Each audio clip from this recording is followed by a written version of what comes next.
ओम शांति। हर तरह की बुराई को जो हमने धारण कर रखी है उसको अच्छाई से खत्म करने की विधि बताने वाले हम आत्माओं को अहिंसक बनाने वाले परमपिता परमात्मा शिव जी का हम सब धन्यवाद करेंगे।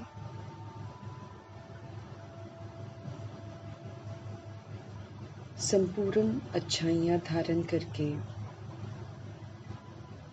सब तरह की कमी कमजोरियों से मुक्त होने वाले व्यक्त ब्रह्मा, अव्यक्त ब्रह्मा, गुप्त बड़ी माँ, big brother, great great grandfather का रोल प्ले करने वाली ब्रह्मा जी की आत्मा का हम तहे दिल से धन्यवाद करेंगे। धन्यवाद करते हुए दोनों ज़बरदस्त लाइट्स को हाजिर नाजिर करते हुए मीठे मीठे परमपिता परमात्मा जी के महावाक्य हम उन्हीं से समझेंगे। और ये जो समझ है हम आत्माओं को जो मिल रही है ये पूरे वायुमंडल में, तत्वों में, प्रकृति में फैले, इसकी शक्ति फैले, ये दिल से दुआ करेंगे।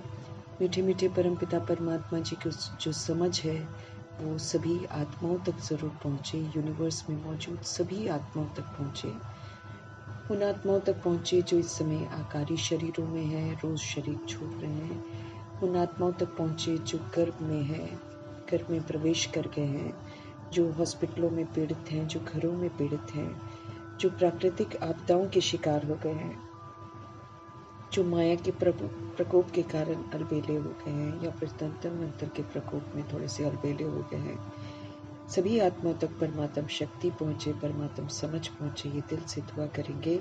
वो आत्माएं जो वाम मार्ग में चली गई हैं उन आत्माओं के प्रति भी प्रभु जी के महाभाग्य समर्पित करते हैं। सबको पवित्रता पुनः आकर्षित करें, दिल से दुआ करेंगे। कुमार कुमारियों के शरीर में मौजूद आत्माएं, छोटे शरीरों में विराजमान आत्माओं प्रति भी हम प्रभु जी के महावाक्य समर्पित करेंगे। अपनी संस्था बनाकर खुद गुमराह हो गई आत्माएं, औरों को भी गुमराह करने वाली आत्माएं, सभी आत्माओं तक प्रभु जी की समझ पहुँचे, सब सही मार्ग पर पुनः आ जाए, दिल से दुआ करेंगे। भिन्न भिन्न सत्ताओं के प्रति, भिन्न भिन्न वर्गों के प्रति, भिन्न भिन्न दैहिक धर्मों की भिन्नता के प्रति भी जो बढ़ती हुई जो आत्माएं हैं सभी आत्माओं तक प्रभु जी की समझ पहुँचे, सच्चाई पहुँचे, हर आत्मा अपने सत्य धर्म की तरफ लौटे, दिल से दुआ करेंगे। प्रभु जी की समझ उन आत्माओं तक पहुँचे जो इस समय वैश्या का रोल प्ले कर रही हैं और फिर जो आत्माएं ऐसे कर्म करवा रही हैं, सभी आत्मा तक परमात्मा की पवित्रता की खुशबू पहुँचे, हर आत्मा पवित्र बने, हर आत्मा अपने स्वधर्म में लौटे, दिल से दुआ करेंगे। और मीठे मीठे परमपिता परमात्मा की जो समझ है वो यादवों तक, कौरवों तक, यवनों तक भी पहुँचे, सभी को जागृत होना है, सभी को अपने स्वधर्म में लौटना है, इसलिए दिल से दुआ करेंगे कि समझ जो है सब तक पहुँचे। और फिर जो आत्माएं तंत्र मंत्र रिद्धि सिद्धि कर रही हैं, जो तांत्रिक बन गई आत्माएं हैं, सब तक प्रभु जी की समझ पहुँचे, हर आत्मा जो है अपने ओरिजिनल स्वधर्म में वापस आए, उल्टे कर्मों से हर आत्मा मुक्त हो जाए, दिल से हम सब दुआ करेंगे। उन स्थानों में बाबा की समझ पहुँचे जहाँ तक अभी तक परमात्मा संदेश नहीं पहुँचा है, हर आत्मा परमात्मा से परिचित हो। हम आत्माओं के साथ जो नेगेटिविटी के साथ जुड़ी हुई हैं, सभी आत्माओं का बुद्धि का योग हम आत्माओं से हटे, परमपिता परमात्मा से लगे। हर आत्मा का बुद्धि का योग देहधारियों से हटकर परमपिता परमात्मा के साथ लगे, दिल से दुआ करेंगे। जो लौकिक में हम आत्माओं के संपर्क में हैं, तमाम आत्माओं तक प्रभु जी की समझ पहुँचे, ये दिल से दुआ करेंगे। दुआ करते हुए हम सब देखेंगे कि आज हमारे परमपिता परमात्मा हम आत्माओं को किस विधि से अच्छाइयों को धारण करके बुराइयों को खत्म करने की समझ देते हैं। मीठे मीठे बाबा बोले, मीठे बच्चे, ज्ञान को बुद्धि में धारण करो, फिर आपस में मिलकर क्लास कराओ, अपना और औरों का कल्याण कर सच्ची कमाई करते रहो। मीठे मीठे बाबा बोले, मीठे बच्चे, ज्ञान को बुद्धि में पहले धारण करो, उसको अच्छी रीति समझो, फिर आपस में मिलकर क्लास चलाओ, फिर अपना भी कल्याण करो और दूसरों का भी कल्याण करो। ये सच्ची कमाई है, इसमें हमको व्यस्त रहना है ना, ताकि हम व्यर्थ से मुक्त हो जाए। तो बाबा जैसे जैसे कराते हैं वैसे वैसे करते रहना है, क्योंकि जितना हम चिंतन करते रहेंगे अच्छाइयों का जो बाबा हमको धारण करवाते हैं, जो समझ हमको देते हैं, तो इससे हम स्व का भी कल्याण करते हैं और इससे हम औरों के कल्याण के निमित्त भी बनते हैं। व्यर्थ समय गंवाने से बच जाते हैं। ये सच्ची कमाई है जिसको हमको करते रहना है। मीठे मीठे बाबा का आज का प्रश्न है, तुम बच्चों में कौन सा अहंकार कभी नहीं आना चाहिए? भगवान के बनते हैं तो भगवान को काम, क्रोध, लोभ, मोह, अहंकार से तो बचाते हैं। तो फिर ज्ञान में आने के बाद अहंकार तो आना ही नहीं चाहिए, वो तो खत्म करवाते हैं। लेकिन फिर भी कभी कभी आ जाता है, इसलिए बाबा हम आत्माओं का ध्यान खिंचवा रहे हैं कि हम आत्माओं के अंदर में कौन सा अहंकार कभी भी नहीं आना चाहिए। उनका उत्तर है कि कई बच्चों में अहंकार आता है कि ये छोटी छोटी बालकियां हमें क्या समझाएंगी। बड़ी बहन चली गई तो रूठ कर क्लास में आना बंद कर देंगे। ये माया का विघन है। बाबा कहते हैं, बच्चे तुम सुनाने वाली टीचर के नाम रूप को न देख, बाप की याद में रहकर मुरली को सुनो। कौन सुना रहा है, किसको मुझे सुनना है, किसको मुझे नहीं सुनना है, इस तरह की बातें न करके प्रभु जी कहते हैं कि तुम सुनाने वाले टीचर के नाम रूप को न देखो, तुम बाप की याद में रहकर मुरली को सुनो। बाबा की याद में रहकर मुरली सुनेंगे तो हमको मुरली यथार्थ समझ में आएगी। कई बच्चों में अहंकार आता है कि ये छोटी छोटी बालकियां हमें क्या समझाएंगी। ऐसा होता है कि कभी बड़ी दीदी को कहीं जाना है तो छोटे छोटे सुनाते हैं, तो कईयों को दे अभिमान आ जाता है, अहंकार आ जाता है कि ये क्या हमको समझाएंगे। अब समझा तो प्रभु जी रहे हैं, भगवान की मुरली है ना, तो ये कोई आत्माएं थोड़ी समझा रही हैं। तो फिर बड़ी बहन चली गई तो रूठ कर क्लास में आना बंद कर देते हैं। ये बाबा कहते हैं ये भी माया का एक विघन है, ये भी माया का एक खेल चलता है। बाबा कहते, बच्चे तुम सुनाने वाली टीचर के नाम रूप को मत देखो ना, तुम बाप की याद में रहकर मुरली सुनो। हमेशा बाबा की यादों में रहना है, और याद में रहकर मुरली सुनेंगे तो बाबा से हमको समझ आएगी ना। कोई थोड़ी मुरली सुना रहा है, भगवान जी की मुरली है। कोई निमित्त बनकर पढ़ रहा है तो भगवान की यादों में समझना है। अहंकार नहीं आना चाहिए कि हम पढ़ाई छोड़ दें। तो तुम सुनाने वाली टीचर के नाम रूप को न देख, बाप की याद में रहकर मुरली सुनो। अहंकार में मत आओ, किसी भी तरह का हमारे अंदर में अहंकार नहीं आना चाहिए कि ये सुनाए वो सुनाए, इसके सुनाने से सुनेंगे, उसके सुनाने से नहीं सुनेंगे। इस तरह की कमी कमजोरियां हमारे अंदर नहीं आनी चाहिए। ओम शांति। बाप बैठ बच्चों को समझाते हैं। अब बाप जब कहा जाता है तो इतने बच्चों का एक जिस्मानी बाप तो हो नहीं सकता है। बाप बैठ बच्चों को समझाते हैं, है ना। तो बाबा कहते हैं एक बाप, अब बाप जब कहा जाता है तो इतने बच्चों का अब एक जिस्मानी बाप तो हो नहीं सकता है। जिस्मानी बाप तो अपने ही एक दो बच्चों का बाप होएगा ना। अब इतने सारे बच्चे जो वर्ल्ड में मौजूद है, सबका बाप तो जिस्मानी हो ही नहीं सकता है। ये रूहों का बाप है, इनको रूहानी बाप कहते हैं। उनके ढेर बच्चे हैं। सारा वर्ल्ड की सोल्स जितनी भी हैं, वर्ल्ड में जितनी भी आत्माएं मौजूद हैं, सभी का वो बाप है ना।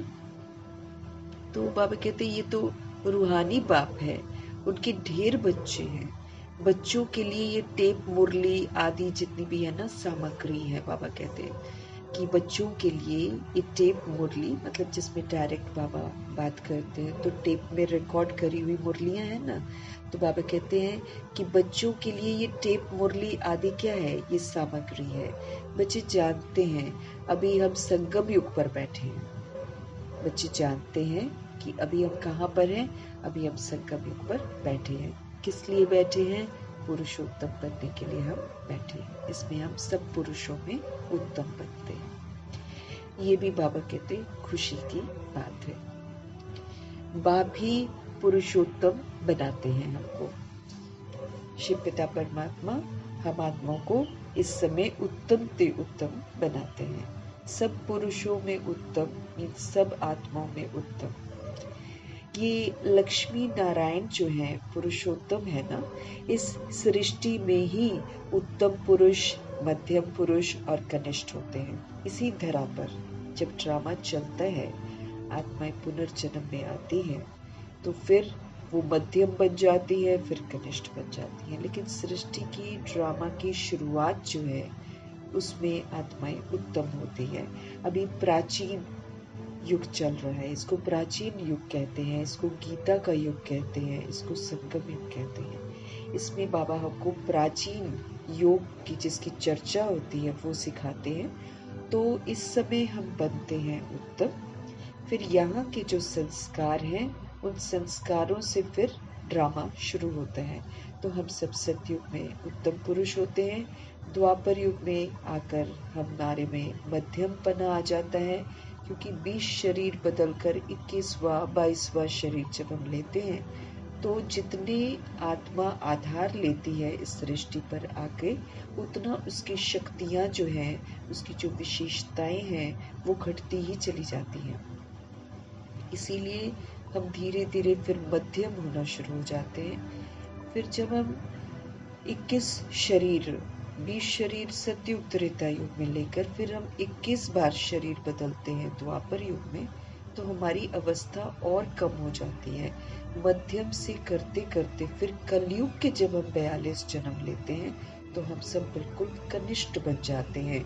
हम बिल्कुल लो ग्रेड वाले लोग बन जाते हैं, हमारे अंदर खामियां आ जाती हैं। तो बाबा स्पष्ट करते हैं कि इस सृष्टि पर ही ऐसा होता है। ऐसा नहीं कि परम धाम में हम उत्तम मध्यम कनिष्ठ बनते, नहीं, वहाँ हम कोई आधार ही नहीं लेते हैं वहाँ पर। इसीलिए हम अपनी संपूर्ण स्थिति में रहते हैं। यहाँ पर हम आधार लेते हैं, इसलिए फिर हमारी अवस्था जो है वो नीचे गिरती है। तो उत्तम पुरुष, मध्यम पुरुष और कनिष्ठ होते हैं। आदि में है उत्तम और बीच में है फिर मध्यम, और अंत में फिर हम कैसे बन जाते, बिल्कुल लो ग्रेड कनिष्ठ बन गए हैं। फिर बाबा आकर हमको अडॉप्ट करके फिर से हम आत्माओं को बोलते हैं कि तुमने जितने आधार लिए उतने तुम्हारे अंदर गिरावट आई। अब तुमको क्या करना पड़ेगा कि ये जो तुमने आधार लिए हैं, अब इसको बुद्धि से तुमको इसको छोड़ते जाना है, रस्सियां खोलते जाना है कि ये ड्रामा में मैंने रस्सियां बांधी हैं कर्मों के अनुसार, अभी मुझे इनको खोल देना है समझ से कि ये सिर्फ एक बंधन है जिसमें हम बंधे हुए हैं। असल में हम सब स्वतंत्र आत्माएं हैं, हम सब बिंदी स्वरूप हैं। तो इस विधि से हम अपनी ओरिजिनलिटी की तरफ लौटते हैं, पुनः हम सारी जो विशेषताएं हैं उसको धारण करते हैं। तो बाबा हमको समझ देते हैं कि हर चीज जो है वो पहले नई होती है, उत्तम होती है, फिर धीरे धीरे उसको यूज करते जाते हैं, मध्यम हो जाती है, फिर धीरे धीरे उसको यूज करते हैं तो फिर खराब भी हो जाती है, पुरानी बन जाती है। दुनिया का भी ऐसे ही हाल है। दुनिया पहले सतयुग में बिल्कुल सुंदर थी, फिर द्वापर युग से वो मध्यम बन गई, अब फिर कलयुग है, अब तो अंत है, अब आत्माएं कनिष्ठ बन गई हैं, इसलिए दुनिया भी बिल्कुल तमो प्रधान रौरव नर्क बन गई है। बाबा समझ दे रहे हैं। तो जिन जिन बातों पर मनुष्यों को संशय आता है उस पर तुमको समझाना है। बाबा हमारे संशय को दूर करते हैं, हमारे प्रश्नों को दूर करते हैं। फिर बाबा कहते हैं अब जो दूसरी सोल्स है जो संशय में आ जाती हैं, तो उनको फिर आप समझाओ। बहुत करके ब्रह्मा के लिए ही सब कंफ्यूज होते हैं कि भाई इनको क्यों बिठाया है और इनको ब्रह्मा क्यों कहते हैं।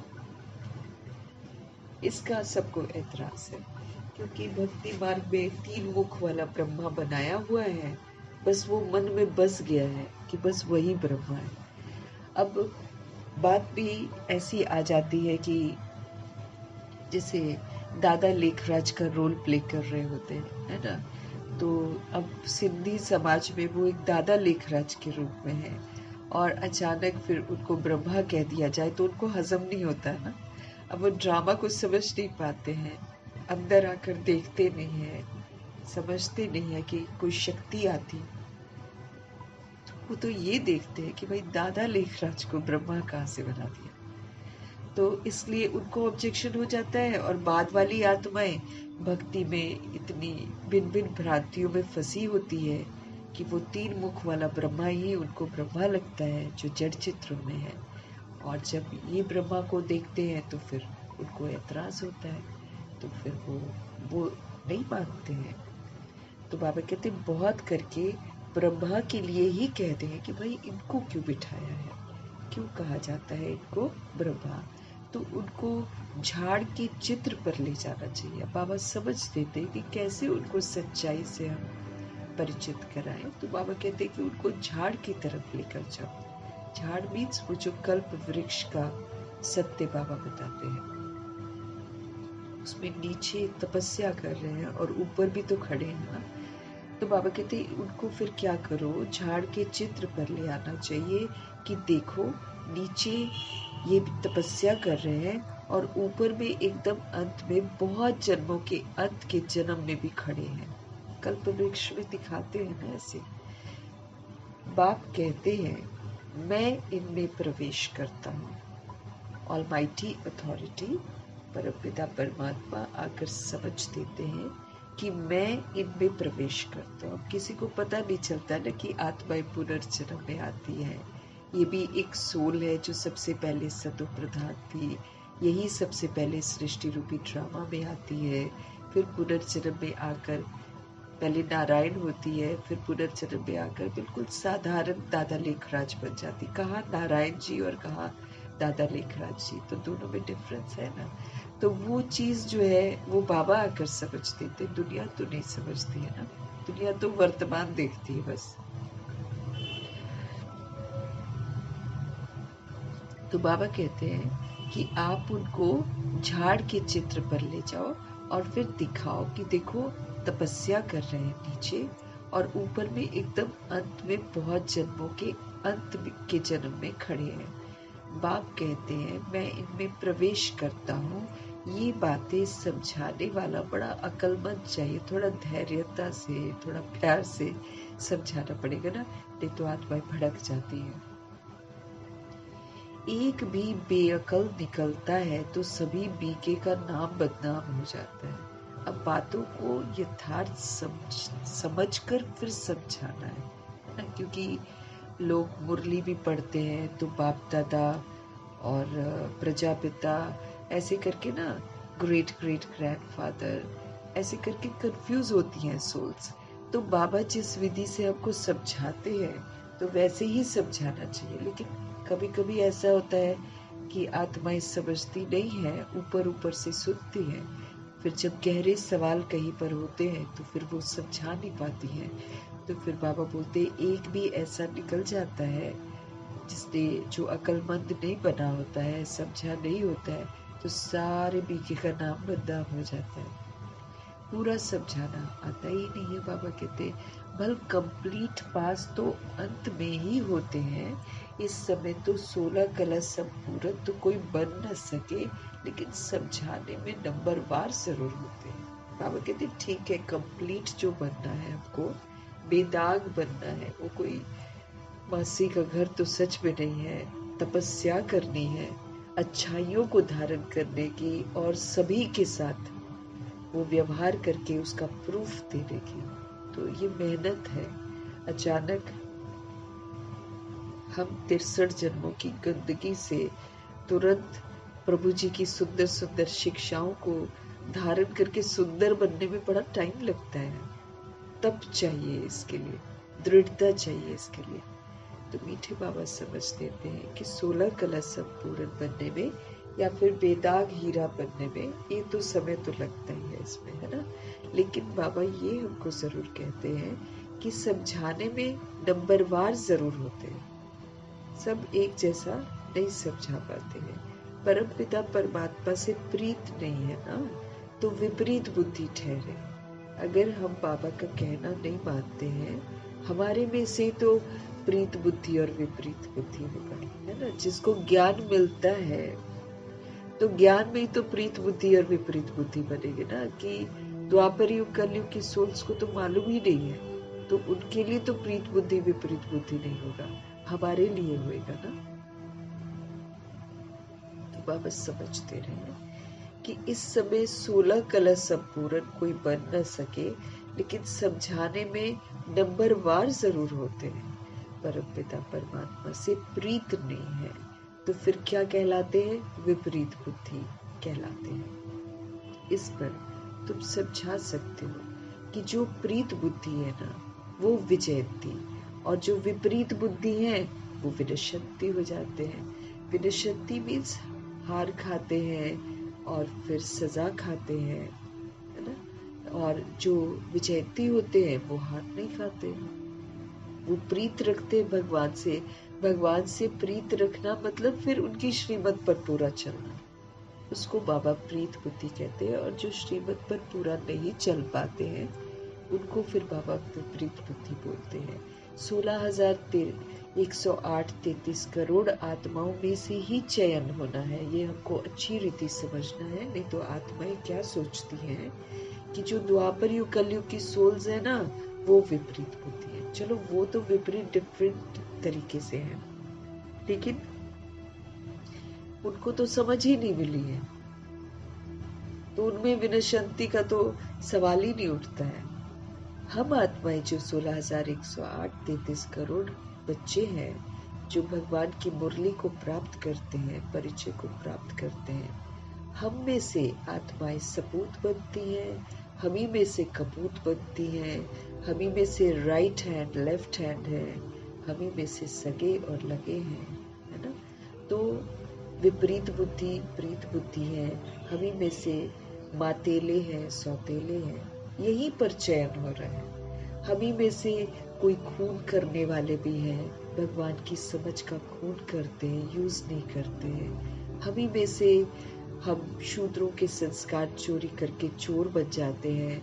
हमी में से झूठे हैं, जो तन मन धन सब प्रभु का कहकर फिर अपना समझ कर चलते हैं।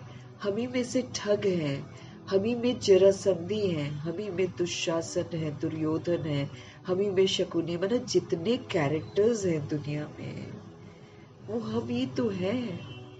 तो इसीलिए बाबा समझ देते हैं कि यहीं पर अकलमंद भी बनते हैं, यहीं पर बेअकल भी होते हैं, यहीं पर विजयंती भी बनते हैं, यहीं पर विनशक्ति भी होते हैं। वो जो द्वापर युग कलयुग में है वो तो हमको देख कर करते हैं सब कुछ, वो तो प्रभु से पढ़ते ही नहीं है, तो फिर उनको थोड़ी बोलेंगे विपरीत बुद्धि विनशक्ति। उनका तो डिफरेंट टाइप से विनाश होता है, लेकिन सारा प्रभाव उन पर किसका पड़ता है? हमारा। तो बाबा हमको समझ देते हैं कि जो प्रीत बुद्धि है ना वो विजयंती है, और जो विपरीत बुद्धि है वो विनशक्ति हो जाते हैं। इस पर भी कई मनुष्य बिगड़ते हैं, फिर कोई न कोई इल्जाम लगा देते हैं। जब उनको बताओ ना तो फिर वो बिगड़ जाते हैं, बाबा कहे, और फिर कोई न कोई इल्जाम भी लगा देते हैं। झगड़ा फसाद मचाने में देरी थोड़ी करते हैं, कोई कर ही क्या सकते। कभी चित्रों को आग लगाने में भी देरी नहीं करेंगे।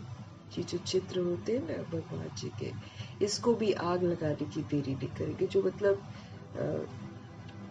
कईयों का है जैसे, तो फसाद मचाने में देरी नहीं करते, कोई कर ही क्या सकते। कभी चित्रों को आग लगाने में भी देरी नहीं करेंगे, क्योंकि यहाँ पर राम राम ज्यादा है, रामचंद्र का बहुत ज्यादा है। बाबा राय भी देते हैं, चित्रों को इंश्योर करा दो, हाँ, क्योंकि जला देगा भी इतनी मेहनत से यज्ञ का पैसा लगता है। अब उन दिनों तो बहुत कम आता था, तो फिर बाबा राय देते थे।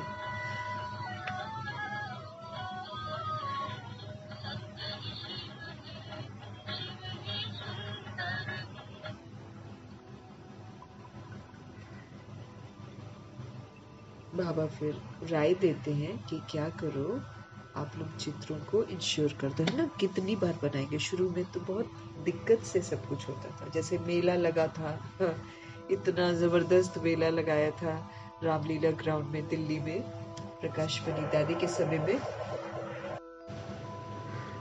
तो एक रात पहले कहते मेला नहीं लगेगा, हटाओ सारा कुछ, ऑर्डर आ गया है ना, तो कैसे उन्होंने योग किया रात भर, तो सुबह सबका सोच बदल गई और जिन्होंने आना था उनका भी इधर उधर कुछ हो गया ना, रशिया का कोई आने वाला था। तो ऐसे तो करते ही हैं, इसलिए बाबा फिर उन दिनों कह देते थे कि भाई तुम लोग क्या करो, तुम लोग चित्रों को इंश्योर करा दो। बच्चों की अवस्था को भी बाप जानते हैं, सबकी अवस्थाएं अलग अलग हैं। क्रिमिनल आई पर भी बाबा रोज हमको समझाते रहते हैं, है ना। हमारी आंखें जो हैं ये दैहिक हो गई है एकदम, इतनी हमको आदत पड़ गई है देहों को देखने की कि ये आंखें बार बार फिर से दैहिक दृष्टि से देखती हैं। अब जब हम दैहिक दृष्टि से देखते हैं तो आंखें हमारी क्रिमिनल कहलाती हैं। अब बाबा के अनुसार क्राइम क्या है? बाबा के अनुसार क्राइम है देह को देखना, देह के प्रति आकर्षित होना, देह के प्रभाव में आकर फिर कामी बनना, क्रोधी बनना, लोभ करना, फिर मोह करना, अहंकार करना, ईर्ष्या करना, द्वेष करना, ये सारा क्रिमिनल बना हमारे अंदर आ जाता है। तो बाबा हमको रोज ही समझाते हैं क्रिमिनल आई पर। वो हमको बार बार यही बोलते हैं, आप भ्रिकुटी में देखने का अभ्यास करो, आप शरीर रूपी सर्प को मत देखो। इस समय ये सर्प बन गया है, इसको देखने से ये डसता है। डसना मतलब इसको देखकर अगर हमको अट्रैक्शन होता है, इसको देखकर अगर हमको रिपल्शन होता है, इसको देखकर अगर हमको क्रोध आता है, जो भी बुराई हमारे अंदर पनपती है वो मेरे को क्या कर रही है? क्रिमिनल बना रही है, वो मेरे को क्रिमिनल बनाती है। तो बच्चों की अवस्था को भी बाप जानते हैं, क्रिमिनल आई पर भी बाबा रोज समझाते रहते हैं। लिखते हैं बाबा, आपने जो क्रिमिनल आई पर समझाया है ये बिल्कुल ठीक कहा है। ये दुनिया तमो प्रधान है ना, और दिन प्रतिदिन ये तमो प्रधान बनते ही जाते हैं ना। अब एक्सट्रीम हो गया, अब देखो अंग तस्करी इतनी शुरू हो गई है, मतलब मनुष्य बिल्कुल गिर गया है और उसको समझ में नहीं आ रहा है कि मैं कर क्या रहा हूं। टोटल क्रिमिनल बनती जा रही हैं आत्माएं, अंग निकाल रही हैं। अब उसके लिए फिर मारते हैं, उसको किडनैप करते हैं, उसकी दुर्गति करते हैं, फिर उसके अंग भी निकालते हैं, फिर उसको बेचते हैं। मतलब गिर गई है ना आत्माएं बहुत ज्यादा। और खुलेआम कि यादव तो होंगे साइंस घमंडी, फिर कौरव होंगे जो देह के अभिमान में चूर है। फिर बाबा ने बोला इनके खिलाफ यवन भी खड़े होंगे। अब देखो आजकल यूथ जो है वो कितना खड़ा हो रहा है, अब कितना कोई बर्दाश्त करेगा ना अत्याचार। अब भिन्न भिन्न ग्रुप्स खड़े हो रहे हैं कि जब सत्ताएं इंसाफ नहीं करती हैं तो फिर यूथ खड़ा होता है, फिर वो डंडे और तलवारें और बंदूकें लेकर सारे लोग अब खुलेआम घूम रहे हैं। तो अब यवनों का भी युद्ध हो रहा है। अब बस ऐसे ही करते करते इनका आपस में सिविल वॉर शुरू हो जाएगा। तो बाबा कहते हैं कि बच्चे लिखते हैं बाबा, अब देखते हो क्या, अब उनके जमाने में भी वो लोग तमो प्रधान बोल रहे हैं, हम तो अभी बोलेंगे कि तमो प्रधान है। उनके जमाने में तो फिर भी ठीक था, लेकिन बाबा की जब साकार मुरलियां चली है वो 1950 के बाद चली हैं, तो 1950 में भी आना शुरू हो गया होगा ना धीरे धीरे क्रिमिनल बना।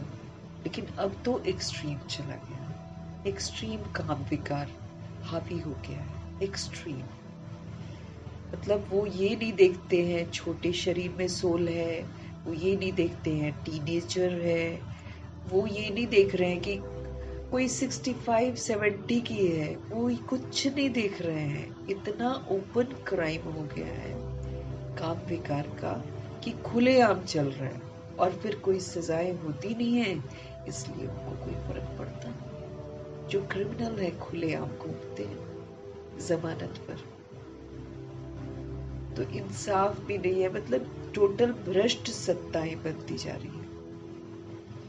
दुनिया बिल्कुल तमो प्रधान हो गई है, इसलिए बहुत खतरे हैं। अब तो बाहर जाने आने में भी बहुत खतरे हैं, बच्चों को अकेले भेजने में बहुत खतरे हैं।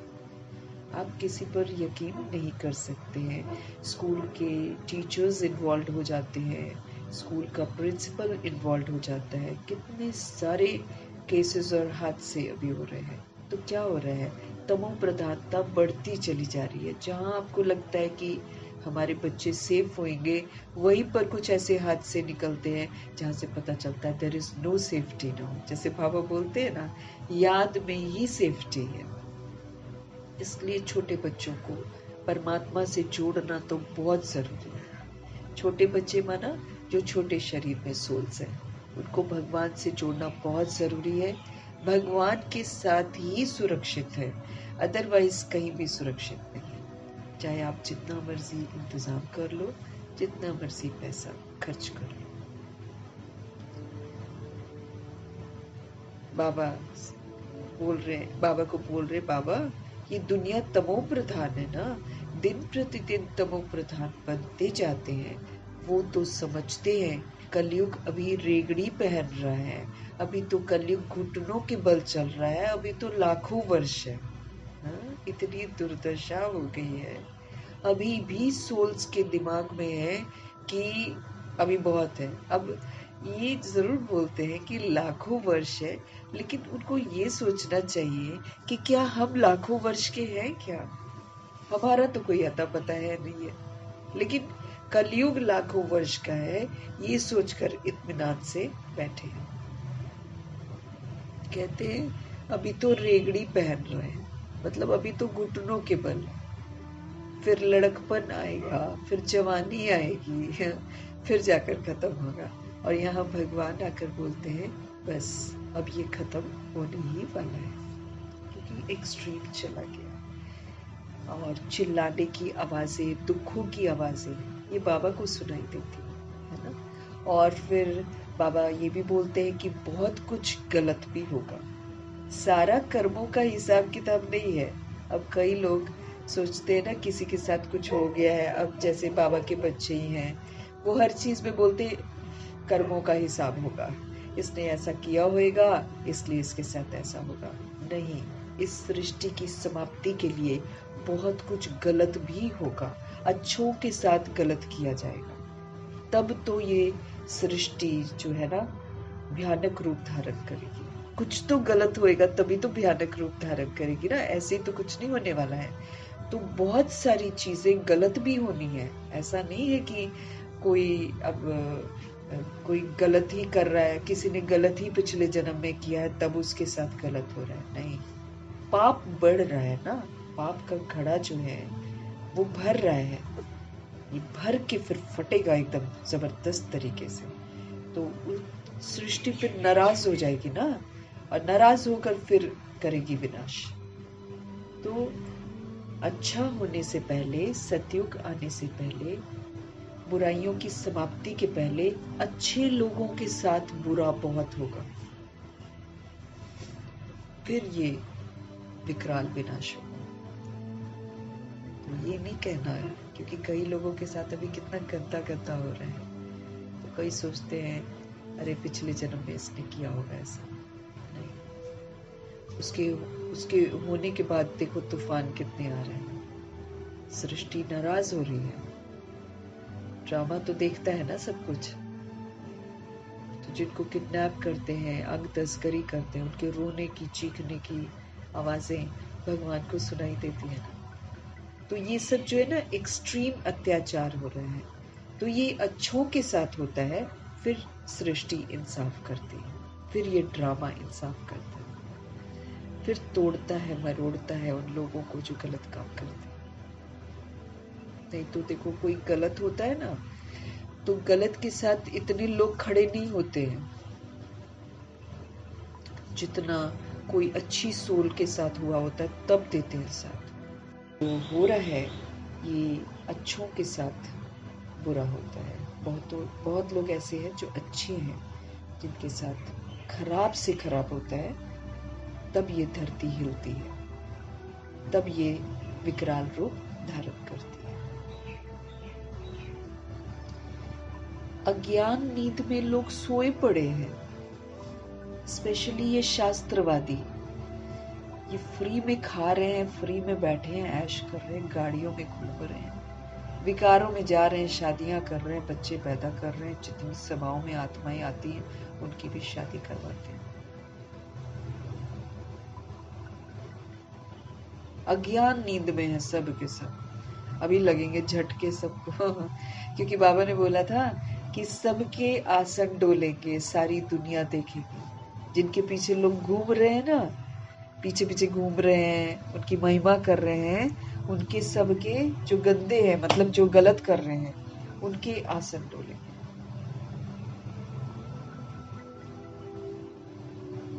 अज्ञान नींद में बिल्कुल सोए हुए हैं। कभी कभी कहते भी हैं ये महाभारत लड़ाई का समय है, ये भी उनको दिमाग में आता है। कभी कभी कहते भी हैं ये महाभारत लड़ाई का समय है, तो जरूर भगवान कोई रूप में होगा, ऐसा भी बोलते हैं। अभी कोई एक समुद्र वाले एरिया, ये सबसे ज्यादा तो सी एनिमल्स खाते हैं, सबसे ज्यादा। मछली तो आम चीज है, लेकिन सी एनिमल्स भी खाते हैं। जो सी में एनिमल्स होते हैं ना, उसको मार के खाते हैं। अब ये ना सारे हिसाब किताब बनते, इसीलिए सी साइड वाले सारे एरिया सारे पानी के अंदर चले जाएंगे। तो कहीं ना कहीं हिसाब होता है ना, तो सागर फिर उथल खाता है ना, क्योंकि ये प्रकृति के जीव हैं। तो ये प्रकृति के जीवों के साथ जो हो रहा है, उसको प्रकृति थोड़ा समय बर्दाश्त करती है, फिर लेकिन विकराल रूप लेकर फिर सबको खत्म भी करती है। शरीर के भान में लोग खाते हैं ना, शरीर को एक्टिव रखने के लिए खाते हैं, शरीर को प्रोटीन देने के लिए खाते हैं, इसीलिए फिर शरीर को खत्म किया जाता है। फिर आत्मा देखती है। अब आत्मा तो मरती नहीं है, वो तो देखती है कि क्या हो रहा है क्या नहीं हो रहा है। तो मतलब बड़ा ड्रामा जो है ना, बड़ा विधि पूर्वक बना हुआ है। इसमें एंड में जो है ना, एकदम टोटल इंसाफ होता है। ये कलयुग इंसाफ नहीं करता है। कलयुग तो क्रिमिनल्स को खुलेआम घूमने की इजाजत दे देता है। वो इनोसेंट को अंदर बांट देगा, लेकिन क्रिमिनल को छोड़ देगा। चाहे जुडिशरी हो, बिकी हुई जुडिशरी है, कुछ भी करो, सारा बिका हुआ है यहाँ पे। तो इनोसेंट कई बार होता है ना, कई लोग 40-40 वर्ष अंदर रहते हैं, 40 वर्ष के बाद प्रूव होता है कि उसने कुछ किया ही नहीं था जिसके लिए उसको अंदर डाला। ये दुनिया है यहाँ की। ये वकालत करने वाले पैसा कमाना चाहते हैं, इसलिए क्रिमिनल का वकालत ज्यादा करते हैं। आप बोलो क्रिमिनल की वकालत होनी चाहिए क्या? जिसने क्राइम कर रखा है उसको तो सजा होनी चाहिए ना, लेकिन उसकी वकालत करने के लिए कितने पैसे मिलते हैं और उसको जितवा देते हैं। ये भारत की दशा हो गई है। टोटल रावण राज्य है, बाबा जैसे कहते हैं। अज्ञान नींद में सब के सब सोए पड़े हैं। कभी कभी कहते भी हैं कि महाभारत लड़ाई का समय है। अब जैसे हो रहा है ना तांडव, तब सारे एस्ट्रोलॉजर्स बोलने लगे हैं ये होने वाला है, इतने वर्षों में ये हो जाएगा, इतने वर्षों में ये हो जाएगा, ऐसा बोलते हैं। तो बाबा कहते कभी कभी कहते भी हैं कि ये महाभारत लड़ाई का समय है, तो जरूर भगवान कोई रूप में होगा। रूप तो बताते नहीं है, उनको जरूर किस में प्रवेश तो होना है ना। फिर भगवान कैसे आएंगे? भगवान जी तो निराकार है, वो फिर कैसे आएंगे? तो कहीं ना कहीं तो वो धारण करेंगे। अब अपने लिए तो भाई वो शरीर नहीं लेते हैं, क्योंकि अपने लिए लेने से वो हमारे जैसे बन जाएंगे। उनको कोई इंटरेस्ट नहीं है इस सृष्टि रूपी ड्रामा में पार्ट बजाने का। वो ठीक करने का पार्ट बजाते हैं, लेकिन अपना शरीर लेकर पार्ट बजाने का उनका कोई शौक नहीं है। तो भगवान कोई रूप में होगा, रूप तो बताते नहीं है कि किस रूप में होगा। उनको जरूर किस में प्रवेश होना है ना, किसी न किसी में तो प्रवेश होंगे। भाग्यशाली रथ गाया जाता है। उनको क्या कहते हैं कि ये भाग्यशाली रथ है, जो जिनका आधार जो है ना शिव बाबा लेते हैं। फिर दूसरा भाग्यशाली रथ छोटा नंदीगढ़, फिर गुलजार दादी है। रथ तो आत्मा का अपना होगा ना, उसमें आकर प्रवेश करेंगे। उनको कहा जाता है भाग्यशाली रथ, ब्रह्मा जी को। बाकी वो जन्म नहीं लेते हैं। शिव बाबा जन्म नहीं लेते हैं, इनकी ही बाजू में बैठकर ज्ञान देते हैं, मतलब भ्रिकुटी के साइड में ही आते हैं। वो भी बाबा कहते हैं ना, एक जगह मैंने पढ़ा था कि बाबा अपनी सारी शक्तियों को समेट के थोड़ा सा अंश आता है ब्रह्मा जी में। इतनी बड़ी वो पावर है शिव बाबा। तो इतनी बड़ी पावर जो है ना, वो बाबा कहते हैं अंश उनका आता है जो जागृत करता है। जैसे हम लोगों ने पढ़ा कि बाबा क्या बोल रहे हैं कि तुम लोग तो बड़ा सहज समझते हो आना, लेकिन गुलजार दादी का दो शक्तियों को समाना ये बहुत बड़ी बात है। कहा ना कि तुम लोग को तो पता नहीं है, लेकिन मैं जानता हूं ना कि उसके शरीर पर क्या असर पड़ता है। इसलिए बाबा गैप करते हैं बीच बीच में, अब एक संदेश देते नहीं आते। दादी 18-18 घंटा एक जगह पर बैठती है, फिर बाबा 18-18 घंटा भी यूज करते, तो शरीर पर इफेक्ट तो पड़ेगा ही ना। इसलिए बाबा बीच बीच में उनको आराम देते। तो वो भी एक भाग्यशाली रथ है जिनको दो शक्तियां यूज करती है, ब्रह्मा जी और शिव बाबा। बाबा बताते हैं मैं इनके ही बाजू में बैठ कर के आते, तो ब्रह्मा जी की आत्मा भ्रिकुटी में है ना, उसके साइड में ही बैठकर बाबा कहते मैं समझ देता हूँ। बाबा का आना, बाबा का पास में खड़े होना या वहां पर स्थिर रहना, जैसे गुलजार दादी में जब बाबा आते बाजू में बैठते हैं, बगल में आ जाते हैं और फिर समझाते हैं। कितना अच्छा रीति समझाया जाता है। त्रिमूर्ति चित्र भी है, बाबा कहते हैं त्रिमूर्ति चित्र पर भी समझाया जाता है। त्रिमूर्ति तो ब्रह्मा विष्णु शंकर को कहेंगे ना, तो जरूर ये कुछ करके गए हैं, जो फिर रास्तों पर मकान पर भी त्रिमूर्ति नाम रखा है। अब अर्थ तो समझते नहीं है, लेकिन बाबा आकर समझाते कि कैसे शिव बाबा आकर ब्रह्मा के थ्रू ही स्थापना करवाते हैं, फिर पालना भी करवाते हैं और फिर आसुरी संस्कारों का विनाश भी कराते हैं। अहिंसक विधि से कराते हैं बाबा, गुप्त विधि से कराते हैं, उसमें कोई भभके नहीं दिखाते। जैसे इस रोड को सुभाष मार्ग नाम दिया है, सुभाष की हिस्ट्री तो सब जानते हैं, उन्हों को पीछे बैठ हिस्ट्री लिखते हैं जब वो चले जाते हैं, फिर उनको बनाकर बड़ा कर देते हैं, कितनी भी बड़ाई बैठ लिखे। जैसे गुरु नानक का पुस्तक कितना बड़ा बनाया है, था वो कितना छोटा जब वो आए थे। गुरु नानक की आत्मा जब दूसरे शरीर में प्रवेश हुई थी तो बहुत छोटी सी बुक थी, सुखमनी साहिब और जप साहिब। तो अर्थ है जब साहिब का नाम जपो तो सुखों की मणि मिलेगी। अब आज दुनिया पैसे को सुख समझती है, लेकिन उनके समय में उन्होंने नाम का सुख बोला था। एक प्रभु का नाम लो, उनको प्रीतम बनाओ, सारी महिमा है सुखमनी में। अब शायद अगर मैं पढ़ूं तो मेरे को बहुत अच्छे से समझ में आए, पहले जब हम पढ़ते थे तो थोड़ा थोड़ा समझते थे। तो गुरु नानक का पुस्तक कितना बड़ा बनाया है, इतना उसने तो लिखा ही नहीं है, इतना बड़ा गुरु ग्रंथ साहिब अब बन गया है, उसमें कितना एडिशंस है। गुरु नानक जी ने तो परमात्मा से जोड़ा था, उन्होंने कोई धर्म का डिफरेंशिएशन नहीं करा था।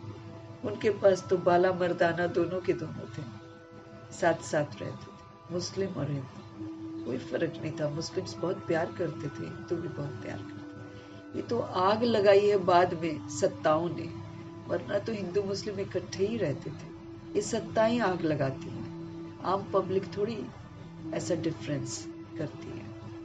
डिवाइड एंड रूल की पॉलिसी अंग्रेजों ने भी अपनाई, तो सबको बांट दिया, तब से ये भिन्नताएं आ गई हैं।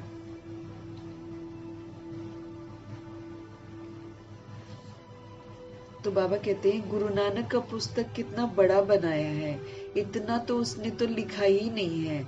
ज्ञान के बदले भक्ति की बातें बैठकर लिखती हैं उसमें। बाद में जो एडिशन है ना, उसमें कबीर के दोहे, रहीम के दोहे और पता नहीं क्या क्या करके, फिर अब तो उसमें शादियों के भी श्लोक लिखती हैं। तभी तो गुरु ग्रंथ साहिब के चारों ओर घूमकर फेरे लेते हैं। वो सारे उस समय जब फेरे ले रहे होते हैं तो उसमें वो पढ़ रहे होते हैं गुरु ग्रंथ साहिब से ही। गुरुद्वारे के अंदर ही तो भिखारी हत्याला बनता है। गुरु नानक जी ने तो नहीं कहा ये सब। ज्ञान के बदले भक्ति की बातें बैठकर लिखी हुई हैं। ये चित्र आदि तो बनाए जाते हैं समझाने के लिए। ये तो जानते हैं इन आंखों से जो कुछ हमको दिखाई पड़ता है ये सब भस्म हो जाता है। अब देखो छोटे छोटे सीन्स हम देख रहे हैं ना, जहाँ पर बाढ़ आ रही है, जहाँ पर बादल फट रहे हैं, लैंडस्लाइड्स हो रहा है, आंखों के सामने सब खत्म हो रहा है ना, 1 सेकंड में सब खत्म हो रहा है। बस ऐसे ही सारी दुनिया खत्म हो जाएगी। बाबा तो कह रहे हैं ये चित्र आदि तो बनाए जाते हैं समझाने के लिए। ये तो जानते हो इन आंखों से जो कुछ भी दिखाई पड़ता है ये सब भस्म हो जाना है, बाकी आत्मा तो यहाँ रह ना सके तो जरूर घर चली जाएगी। जब सब कुछ ही खत्म हो जाएगा, आत्मा बॉडी से निकल जाएगी, क्या करेगी फिर यहाँ पर? उसको तो वापस घर जाना पड़ेगा ना। अपने आंखों के सामने वो अपना बनाया हुआ विस्तार देखेगी, अपना देह अहंकार मरता हुआ देखेगी, फिर उसका घमंड टूटेगा, फिर वो पवित्र बनेगी, फिर बाप को याद करेगी, फिर जाएगी। तो हम तो देखते ना कि डूब गए हैं लोग, लेकिन आत्मा देखती है कैसे उसका शरीर डूबा है, कैसे मरती है, कैसे शरीर मरता है, वो देखती है, फिर उससे उसको वैराग आता है। अभी तो जितने मर रहे हैं वो तो शरीर लेंगे, कईयों को मिल जाएगा, कईयों को नहीं मिलेगा, जैसे कर्म किए हुए के, और फिर जिनको नहीं मिलेगा वो भटकेंगी रूहें। तो वायुमंडल अब दिन पर दिन ना भारी होता चला जाएगा, क्योंकि उनकी तड़प, उनके आगे सब कुछ खत्म होता हुआ वो सारा उनके अंदर रहेगा ना, तो वो तड़प इस विधि से, और फिर एंड में जो होगा वो तो फिर सीधे सबका घमंड टूटेगा और वापस फिर घर जाएंगे। हम जैसी आत्माएं अगर हम अच्छा पुरुषार्थ नहीं करते हैं, फिर हमारे लिए धर्मराजपुरी बैठेगी।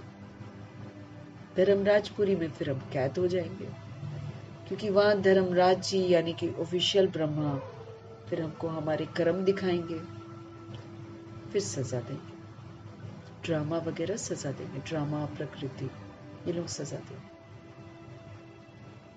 तो हमको गफलत नहीं करनी चाहिए। अभी तो बाबा कहते ना, अभी तो मैं बोलता हूँ तुम सुनते नहीं हो, फिर तुम पुकारोगे मैं नहीं सुनूंगा, क्योंकि मैं वतन में चला जाऊंगा, मैं सुनूंगा ही नहीं किसी की पुकार। तो आज अगर हम ऐंठते हैं, अगर हम भगवान का कहना नहीं मानते हैं, तो कल को हम जब पश्चाताप करेंगे और रोएंगे चिल्लाएंगे दर्दों में, वो नहीं सुनेगा, एक भी नहीं सुनेगा वो।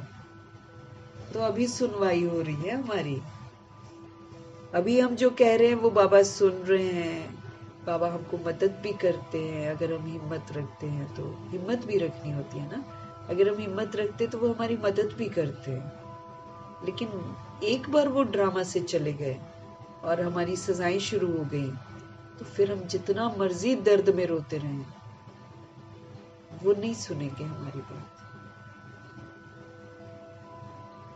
क्योंकि उनका पार्ट ही नहीं है सुनने का। फिर अभी तो अलाउ कर रहा है ड्रामा और प्रकृति, फिर तो सुनेंगे ही नहीं ना ये लोग। ये तो जानते हैं इन आंखों से जो कुछ दिखाई पड़ता है ये सब भस्म हो जाना है, बाकी आत्मा तो यहाँ रह ही नहीं सकती है, तो जरूर घर चली जाएगी ना। ऐसी ऐसी बातें कोई सबकी बुद्धि में बैठती थोड़ी हैं। अब हम भी आत्माएं सुनते हैं तो ये मेरी बुद्धि में बैठना चाहिए ना, लेकिन बाबा को शिकायत है कि बुद्धि में बैठती नहीं है, तभी तो फिर दिन भर में फिर से देह अभिमान में रहते हैं। सुबह को मुरली सुन लेंगे, समझ में आ जाएगा, फिर बॉडी कॉन्शियस हो जाते हैं, क्योंकि बुद्धि में बाबा की बात बैठी ही नहीं है।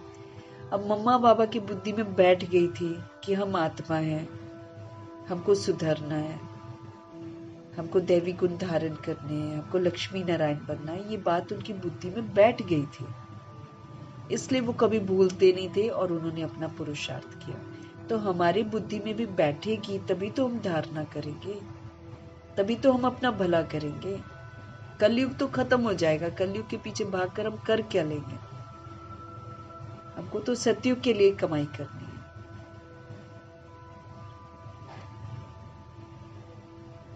बाबा कहते हैं ऐसी ऐसी बातें कोई सबकी बुद्धि में बैठती थोड़ी है।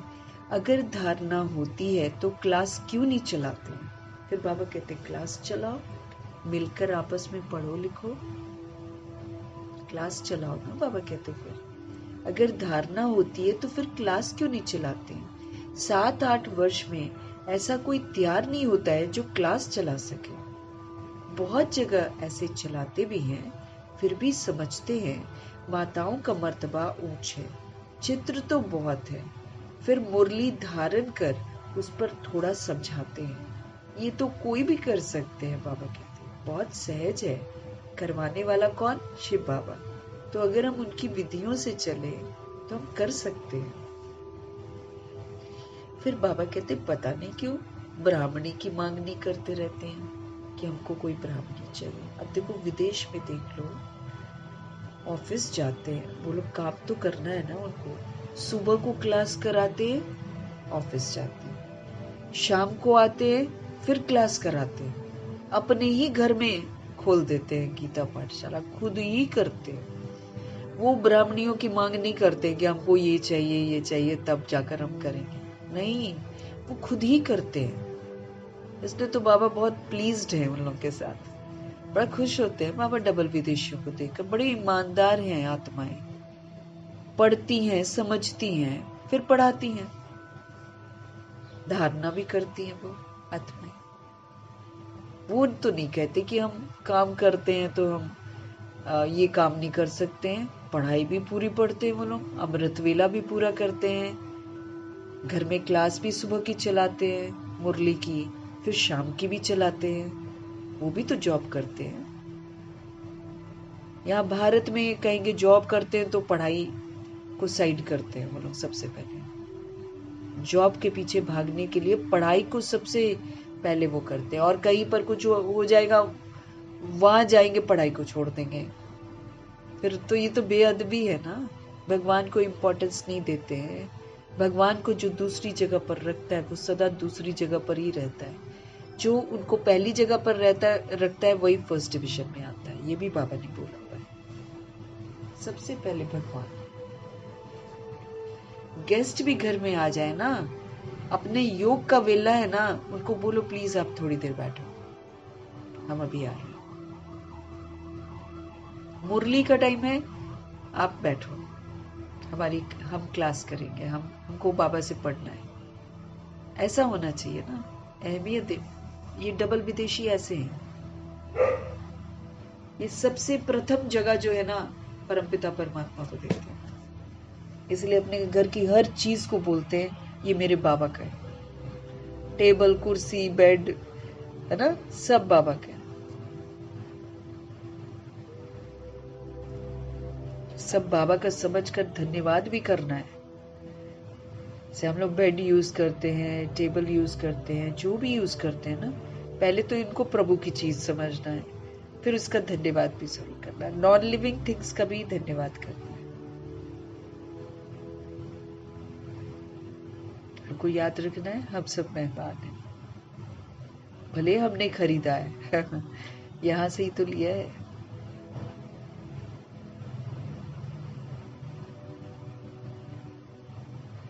बाबा कहते हैं इजी है, लेकिन फिर पता नहीं क्यों कहेंगे ब्राह्मणी चाहिए।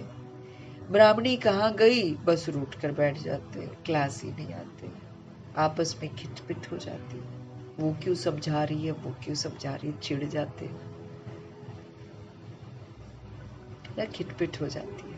वो क्यों, ऐसे भी होते हैं ना। बाबा कहते हैं नाम रूप देखते हैं, कहीं किसी से बनती नहीं है, फिर उसको अच्छा नहीं समझते हैं, फिर उसमें रूठ जाएंगे, फिर क्लास नहीं आएंगे, ऐसे भी करते हैं। तो बाबा कहते हैं आपस में खिटपिट हो जाती है। मुरली तो कोई भी बैठकर सुना सकता है, ये तो भगवान की मुरली है, कोई भी बैठकर सुना सकता है, कहेंगे फुर्सत नहीं है। ये तो अपना भी कल्याण करना है तो औरों का भी कल्याण करना है। जब हम पढ़ते हैं तो हम अपना भी तो कल्याण करते हैं, क्योंकि हम भगवान से समझते हैं, और फिर जब हम औरों के साथ मिलकर पढ़ते हैं तो फिर औरों का भी कल्याण हो जाता है। कल्याण कौन कर रहा है? शिव बाबा कर रहे हैं। कल्याण कौन कर रहा है? बाबा की मुरली कर रही है। तो इसमें तो मैं समझा रही हूँ, वो समझा रहा है, ये वाला डिफरेंस तो नहीं होना चाहिए ना। बाबा कहते हैं भगवान की मुरली है ये, तो हम लोग थोड़ी सुनाते होते हैं। भगवान के बोल है, भगवान की समझानी है। फिर बाबा कहते हैं रूठ जाती है आत्मा, और फिर एक्सक्यूज क्या डालेंगे? फुर्सत नहीं है। ये तो अपना भी कल्याण करना है तो औरों का भी कल्याण करना है। अगर हम मुरली पढ़ते हैं तो बहुत भारी कमाई है ये, सच्ची कमाई करानी है जो मनुष्यों का हीरे जैसा जीवन बन जाए। ये सच्ची कमाई है। जितना हम बाबा के साथ बैठकर पढ़ते हैं, मनन चिंतन हम करते हैं, तो हम सच्ची कमाई कर रहे हैं। बाबा कहते हैं ना, मिलकर क्लास करते हैं ना, तो ये सच्ची कमाई हो रही है। कम से कम देखो, सारे दिन में उतना समय तो हम कम से कम फिक्स कर लेते हैं ना कि भगवान जी के साथ बैठे हैं। बाहर की बातों से, इधर उधर की बातों से दिमाग हट जाता है, तो भगवान के साथ बैठते हैं ना, तो ये समय तो हमको सफल करना चाहिए। तो बाबा कह रहे हैं बहुत भारी कमाई है ये, सच्ची कमाई करानी है ताकि मनुष्य जो है हीरे जैसा जीवन बन जाए।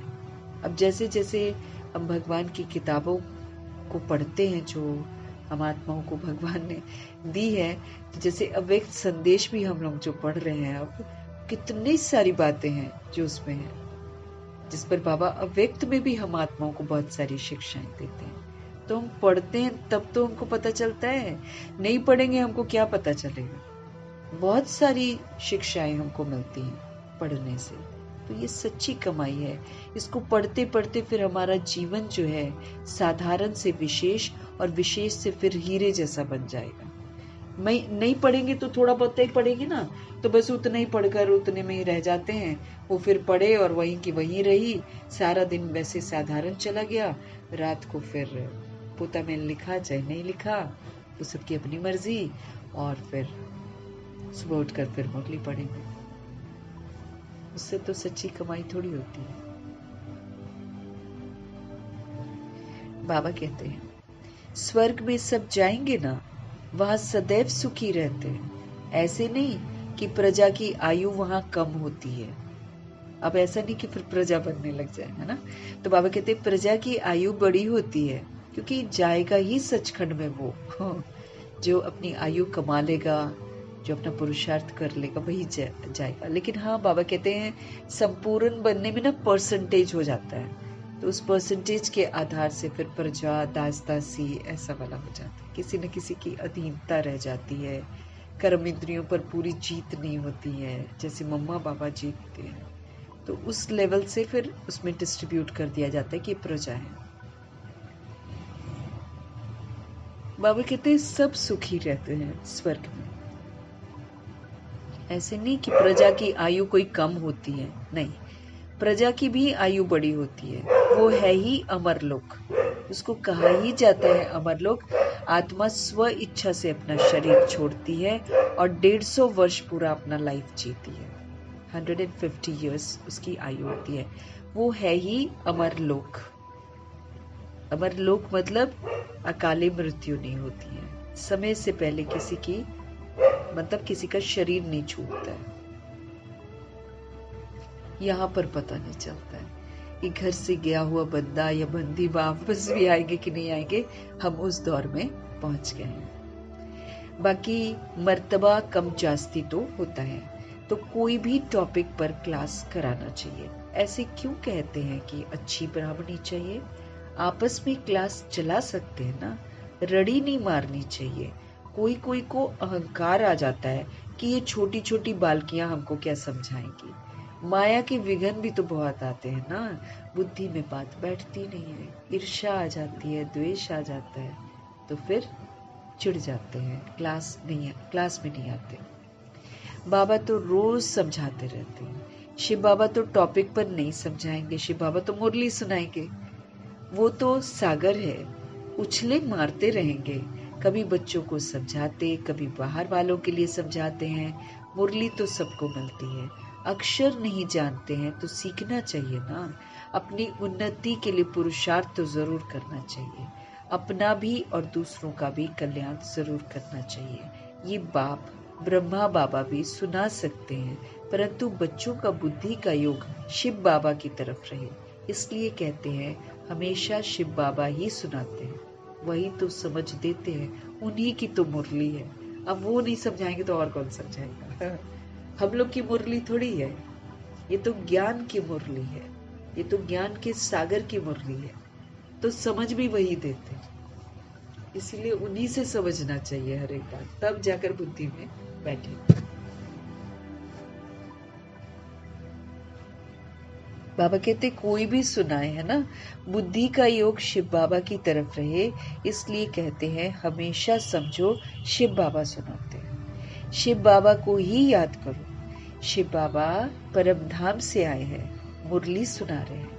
ये ब्रह्मा तो परम धाम से नहीं आकर सुनाते हैं ना, ब्रह्मा जी प्रजापिता तो यही पर होते हैं, और अब वो सूक्ष्म वतन से आते थे अव्यक्त बाप दादा की मुरली सुनाने के लिए। अब तो वो वाला पाठ भी संपन्न हो गया।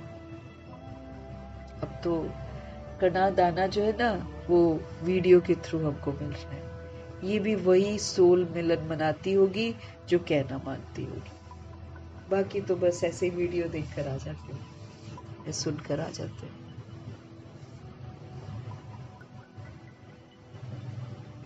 बाबा अनुभव मिलन का उन्हीं को कराते हैं जो अपनी अव्यक्त स्थिति बनाते हैं।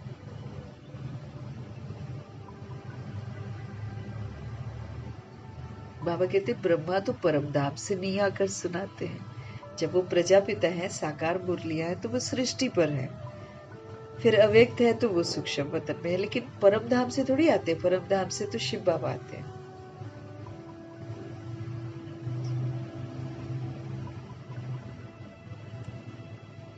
समझो शिव बाबा इन तन में आकर हमको मुरली सुना रहे हैं। ये बुद्धि में हमको याद होना चाहिए कि ये भगवान के महावाक्य हैं। यथार्थ रीति ये बुद्धि में रहे तो भी याद की यात्रा रहेगी, परंतु यहाँ बैठे भी बहुतों का बुद्धि का योग इधर उधर चला जाता है। यहाँ तुम यात्रा पर अच्छी रीति रह सकते हो। कहाँ पर? मधुबन में। नहीं तो गांव याद आएगा, घर बार याद आएगा। बुद्धि में ये याद रहता है शिव बाबा हमको इसमें बैठकर पढ़ाते हैं, ब्रह्मा जी के थ्रू हमको पढ़ाते हैं। हम शिव बाबा की याद में मुरली सुन रहे हैं। हमको ऐसे करना है ना, हम शिव बाबा की याद में मुरली सुन रहे हैं। फिर हमारा बुद्धि योग जो है ना, कहाँ भाग गया। हा? हम शिव बाबा की याद में मुरली सुन रहे थे, फिर बुद्धि योग कहाँ भाग जाता है। ऐसे बहुतों का बुद्धि का योग बाबा कहते चला जाता है। यहाँ तुम यात्रा पर अच्छी रीति रह सकते हो। मधुबन ऐसी भूमि है जहाँ पर हम याद की यात्रा में अच्छी रीति रह सकते हैं। समझते हो शिव बाबा परमधाम से आए हैं। बाहर गांव आदि में रहने से ये ख्याल नहीं रहता है। कोई कोई समझते हैं शिव बाबा की मुरली इन कानों से सुन रहे हैं और फिर सुनाने वाले का नाम रूप याद न रहे, है ना। कौन सुनाता है? बाबा सुनाते हैं ना। तो बाबा कहते हैं हमेशा यही ध्यान में रखना चाहिए कि ये एक एक बोल जो है वो शिव बाबा के बोल है। बाबा की तरफ ध्यान रहना चाहिए। सुनाने वाले का नाम रूप याद नहीं रहना चाहिए। ये ज्ञान सारा अंदर का है। अंदर में ख्याल रहे शिव बाबा की मुरली हम सुनते हैं, ऐसे नहीं फलानी बहन सुना रही है, ये तो फिर हम नाम रूप में फंस जाते हैं ना। ऐसे नहीं फलानी बहन सुना रही है, शिव बाबा की मुरली हम सुन रहे हैं। इस प्रीत के साथ हमको मुरली सुननी है। ये भी याद में रहने की युक्तियां हैं। तो जब हम ऐसे बोलते ना कि हम शिव बाबा की मुरली सुन रहे हैं, तो हम शिव बाबा की याद में हैं। देखो याद की यात्रा में बाबा हमको रहने के लिए बोलते हैं ना। तो जिसमें तो याद की यात्रा में बाबा कहते हैं ना 8 घंटा कम से कम रहो।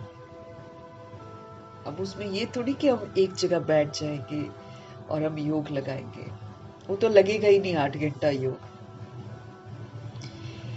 चलते फिरते उठते बैठते, जगदीश भाई कैसे समझाते हैं, चलते फिरते उठते बैठते ये बुद्धि में रहे, आत्मा हूँ, अशरीरी हूँ, परमधाम निवासी हूँ, परमात्मा का बच्चा हूँ। जब ऐसे करेंगे तब योग लगता है। तो चलते फिरते फिर क्या चल रहा है? ज्ञान चिंतन चल रहा है, प्रभु चिंतन चल रहा है, स्व चिंतन चल रहा है, शुभ चिंतन चल रहा है। सारा शुभ ही चिंतन तो है। मैं आत्मा हूँ, मैं परमात्मा का बच्चा हूँ, परमधाम निवासी हूँ, मैं अशरीरी हूँ, मैं, ये शुभ चिंतन ही तो है। और है क्या? ये ज्ञान का चिंतन भी है, ये शुभ चिंतन है, ये स्व चिंतन है, ये प्रभु चिंतन है। हर समय चलते फिरते उठते बैठते प्रभु की बातें वो साफ बोलते हैं जगदीश भाई। जब तक आप चलते फिरते ये अभ्यास नहीं करते हैं तब तक योग लगना असंभव है बाबा से, क्योंकि आत्मा समझने से ही योग लगता है। तो हमको तो बाबा ने कितना कुछ दे रखा है जिसका हम चिंतन कर सकते हैं। स्वमानों का चिंतन कर सकते हैं, वरदानों का चिंतन कर सकते हैं, खजानों का चिंतन कर सकते हैं।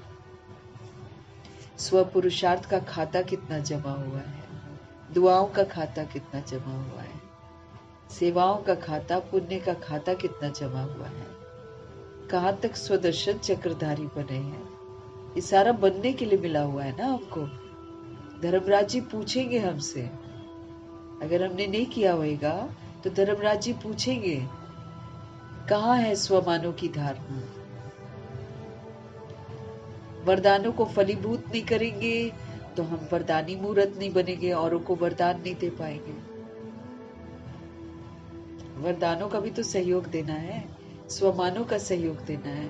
तो चलते फिरते उठते बैठते हमको चिंतन में रहना है। तो शिव बाबा की मुरली हम सुन रहे हैं, जब हम शिव बाबा की यादों में रहते हैं, याद की यात्रा है। ये भी तो याद में रहने की युक्तियां है ना। ऐसे नहीं कि जितना समय हम मुरली सुनते हैं याद में है, नहीं।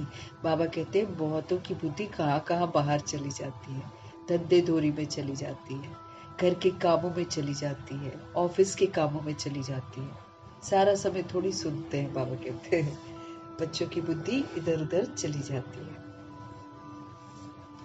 खेती बाड़ी आदि याद आती रहेगी, जमीनें याद आती रहेंगी, प्रॉपर्टी याद आती रहेगी, कहीं पर पैसा लग गया उसकी याद आती रहेगी, पैसा बहुत खर्च हो गया, बहुत घाटा हो गया, बहुत ये हो गया, इस तरफ बुद्धि चली जाती है, मुरली में नहीं जाती है। फिर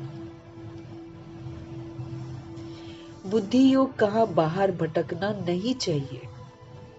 एटलीस्ट मुरली पढ़ रहे हैं तो पूरा ध्यान देना चाहिए, बाबा कहते हैं। शिव बाबा को याद करने में कोई तकलीफ थोड़ी है। भगवान जी हमको कोई भी तकलीफ नहीं कर, कोई किसी तरह का कर्म कांड नहीं है यहाँ पर, किसी भी तरह का नहीं। चलते फिरते उठते बैठते मीठे मीठे बाबा की यादों में रहना है।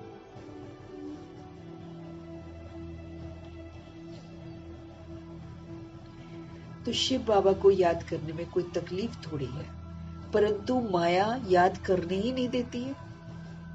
सारा समय शिव बाबा की याद रह नहीं सकती है, और ख्यालात आ जाते हैं। नंबरवार पुरुषार्थ अनुसार है ना, जो बहुत नजदीक वाले होंगे उनकी बुद्धि में अच्छी रीति बैठेगा। बहुत नजदीक वाले होंगे मतलब जो नारायण जी के घराने में आने वाली आत्माएं होंगी, उनकी बुद्धि में अच्छी रीति हर बात बैठेगी। सब थोड़ी 8 की माला में आ सकेंगे, 8 की माला में तो बहुत ही कम है। ज्ञान, योग, दैवी गुण, ये सब अपने में देखना है। कितना मेरे को ज्ञान समझ में आया। अब ज्ञान समझ में आया मतलब फिर समझ से हम पाठ बजाएंगे। तो जब हम समझदारी से पाठ बजाते हैं तब समझो कि मेरे को ज्ञान है। अब सबसे बड़ी समझ हमको क्या बोली थी बाबा ने उस दिन? आत्म अभिमानी बनकर रहो। जो आत्म अभिमानी बनकर रहता है वही ज्ञानी है। उसने ज्ञान को समझ लिया है और अब वो आत्म अभिमानी होकर रहता है, उसको बाबा ज्ञानी बोलते हैं। खाली हम मुरली पढ़ लेते हैं, हम नोट्स लिख लेते हैं, इसमें हम ज्ञानी नहीं है। लेकिन जो ज्ञान कहता है वो जब हम करते हैं तब हम ज्ञानी कहलाएंगे। समझ से पाठ बजाना है। तो इसलिए बाबा कहते हैं अपने अंदर देखो ज्ञान, फिर योग। योग में मेरी अवस्था एक रस आगे बढ़ते बढ़ते बढ़ते बढ़ते कहाँ तक पहुंचनी चाहिए? शंकर जी की अवस्था तक। वो है योग की अंतिम तपस्वी स्वरूप जो है ना, वो शंकर जी है। जहां बाकी सब चीजें खत्म, बस स्मृति स्वरूप है, आत्मा परमात्मा का बच्चा हूं, बस उस कनेक्शन में, बाकी सारा विस्तार खत्म। तो बाबा कहते ज्ञान, योग, दैवी गुण अपने में देखो, कहाँ तक मुझ आत्मा ने दैवी गुण धारण किए हैं, कहाँ तक मेरी योग की स्टेज आगे बढ़ी है, कहाँ तक मैं आत्मा आत्म अभिमानी होकर पाठ बजा रही हूँ। अगर मैं आत्म अभिमानी होकर पाठ बजा रही हूँ तो समझो कि मेरे अंदर ज्ञान है।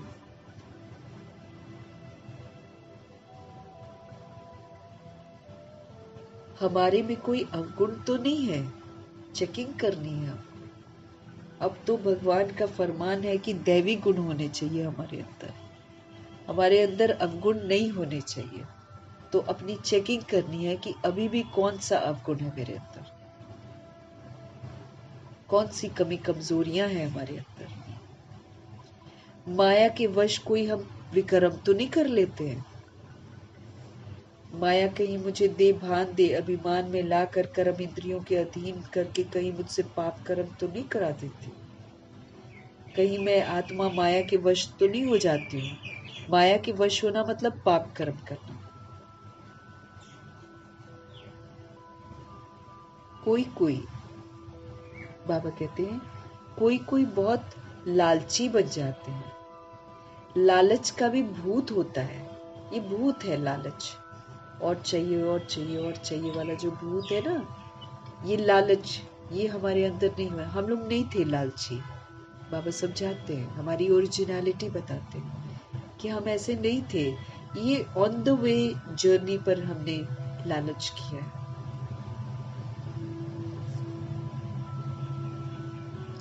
तो बाबा कहते कोई कोई बहुत लालची बन जाते हैं, लालच का भी भूत है। तो माया की प्रवेशता ऐसी होती है जो भूख भूख करते रहते हैं, खाऊं खाऊं पेट में बलाऊं। क्या नाम है, डॉक्टर सचिन, ये क्लास कराते हैं ना, तो ये वाला सेंटेंस जरूर बोलते हैं। वो देखते हैं, वो कहते हैं ब्राह्मण सब खाने में लगे हुए हैं, आधी दुनिया भूखी मर रही है, हम है पूर्वज आत्माएं। दादियां कितना सूक्ष्म खाती थी, बाबा ब्रह्मा जी कितना सूक्ष्म लेते थे, मम्मा जी कितनी सूक्ष्म थी। ब्रह्मा जी एक फुल्का, मम्मा जी थोड़ा सा, बच्चों को कहीं वो ना हो, संकोच ना हो रोटी लेने की, इसलिए वो 1.5 लेती थी, 1.5। फिर बच्चे 2 पर टिकते थे, नहीं तो बच्चे 3-3 4-4 मांगने लग गए थे। तो बेगरी बात संयम से खाना है ना भाई, जरूरत से ज्यादा थोड़ी खाना है। लेकिन बाबा के तो बहुत लालची बन जाते हैं, लालच का भी भूत होता है। तो माया की प्रवेशता ऐसी होती है जो भूख भूख करते हैं, और क्या खाऊं और क्या खाऊं, आज हम लोग ये बनाते हैं, आज हम लोग ये बनाते हैं। बाबा हमको विकारों से छुड़ाते हैं, लेकिन कहीं ना कहीं फिर अगर हम ध्यान से नहीं पढ़ते हैं, क्योंकि ये ना तमो पाठ आ गया है अब एंड वाला। अब देखो ब्रह्मा जी थे तो एकदम सतो प्रधान पुरुषार्थ था, एकदम सतो प्रधान, तनिक भी ब्रह्मा जी इधर उधर नहीं करने देते थे कुछ भी, एकदम सबको बराबर, नो एक्स्ट्रा, कुछ एक्स्ट्रा नहीं कि अलग से टोली किसी को, नहीं नहीं, सबको एक जैसा, और थोड़ा थोड़ा सूक्ष्म, एक एक गिट्टी खिलाते थे ना छोटी छोटी सी, बस, और सबको एक जैसा। ये नहीं कि वो ज्यादा अच्छी है वो ज्यादा अच्छा है, ये तो ब्रह्मा जी तो कभी कोई फर्क करते ही नहीं थे, उनके लिए तो सब प्रभु के बच्चे हैं। तो बाबा कहते हैं माया आ जाती है ना, अब माया दिमाग घुमाती है। एक तो बाबा कहते कोई कोई बहुत लालची बन जाते हैं, लालच का भी भूत होता है। तो माया की प्रवेशता ऐसी होती है जो भूख भूख करते रहते, खाऊं खाऊं पेट में बलाऊं। कोई में खाने की बहुत आसक्ति होती है, ये खाना है, ये खाना है, ये बनाना है, आज ये बनाओ, आज वो बनाओ। और आजकल के वीडियोस ने तो मार डाला है, क्योंकि उन वीडियोस को देखती हैं आत्माएं और फिर वैसे ही बोलेंगी बनाओ, तुम खाना अच्छा नहीं बनाते हो, तुम टेस्टी बनाओ, ऐसे बोलते हैं। तो फिर और खाना कैसे बनाएंगे, बीच ही में दूध भी डालते हैं सब्जियों में। परवल की सब्जी बना रहे, दूध भी डाल रहे हैं, दही भी डाल रहे हैं, पता नहीं क्या कॉम्बिनेशन बनाकर खा रहे हैं। और सारा हमारे रोग लगने वाले हैं खाने का। वही आजकल खाने में ही पैसा है। आप चाहे चाय बेच लो, आप चाहे पकोड़े बेच लो, आप चाहे समोसे बेच लो, आप कितने मकान बना लोगे, करोड़पति बन जाओगे। इतना पैसा है इसमें, क्योंकि खाने के शौकीन इतने हैं लोग। दिल्ली की सड़कें, यहाँ खड़े हो जाओ ठेला लगाकर, तुम गंद से गंद भी बेच दोगे, गंद से गंद लोग खा लेंगे। इतना खाने का आसक्ति है यहाँ पर। खाना भी कायदे अनुसार होना चाहिए ना, कि भाई क्या खाना है, कितना खाना है, कि खाए जाना है, खाए जाना। आजकल पेरेंट्स भी ऐसे ही हो गए हैं। छोटे छोटे बच्चे होंगे ना, थोड़ी देर खिलाया, वो फिर मोशन कर देगा, फिर उसको खिलाया, फिर मोशन करेगा, फिर खिलाया, फिर मोशन, ऐसे ही करते हैं लोग। ले तू खा, तू खा, तू अब ये खा, तू अब सारा ध्यान उसका खाने में। तो उसके पेट को क्या बना देते हैं, आसुरी बना देते हैं। फिर वो बड़ा होकर मांगेगा, फिर खिलाओ। सारी गंदी आदतें। नियम से खिलाओ ना, 3 बार खिलाओ। बाबा ने 3 बार का नियम रखा है। एक बार ब्रेकफास्ट हो गया, खत्म, फिर लंच दो, फिर रात का डिनर दो। नहीं, ऐसे घूम रही होती हैं बच्चों को ले लेकर, खा, अब बनाना खा ले, अब एप्पल खा ले, अब तू रोटी खा, अब तू दलिया खा, अब तू ये खा। पता नहीं क्या उसका डब्बा बनाते हैं, क्या करते हैं, लेकिन लगे रहते हैं उसके पीछे। तो बाबा कहते कायदे के अनुसार होना चाहिए ना, तभी ब्रह्मा जी ने फिर कायदा शुरू किया था, नहीं तो बच्चे लग गए थे ज्यादा खाने। तो ब्रह्मा जी ने कायदा यही रखा कि उन्होंने एक चपाती खाई।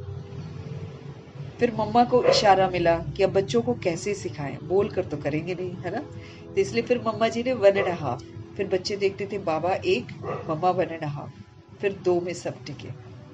तो इस विधि से बाबा ने कायदे सिखाए हैं।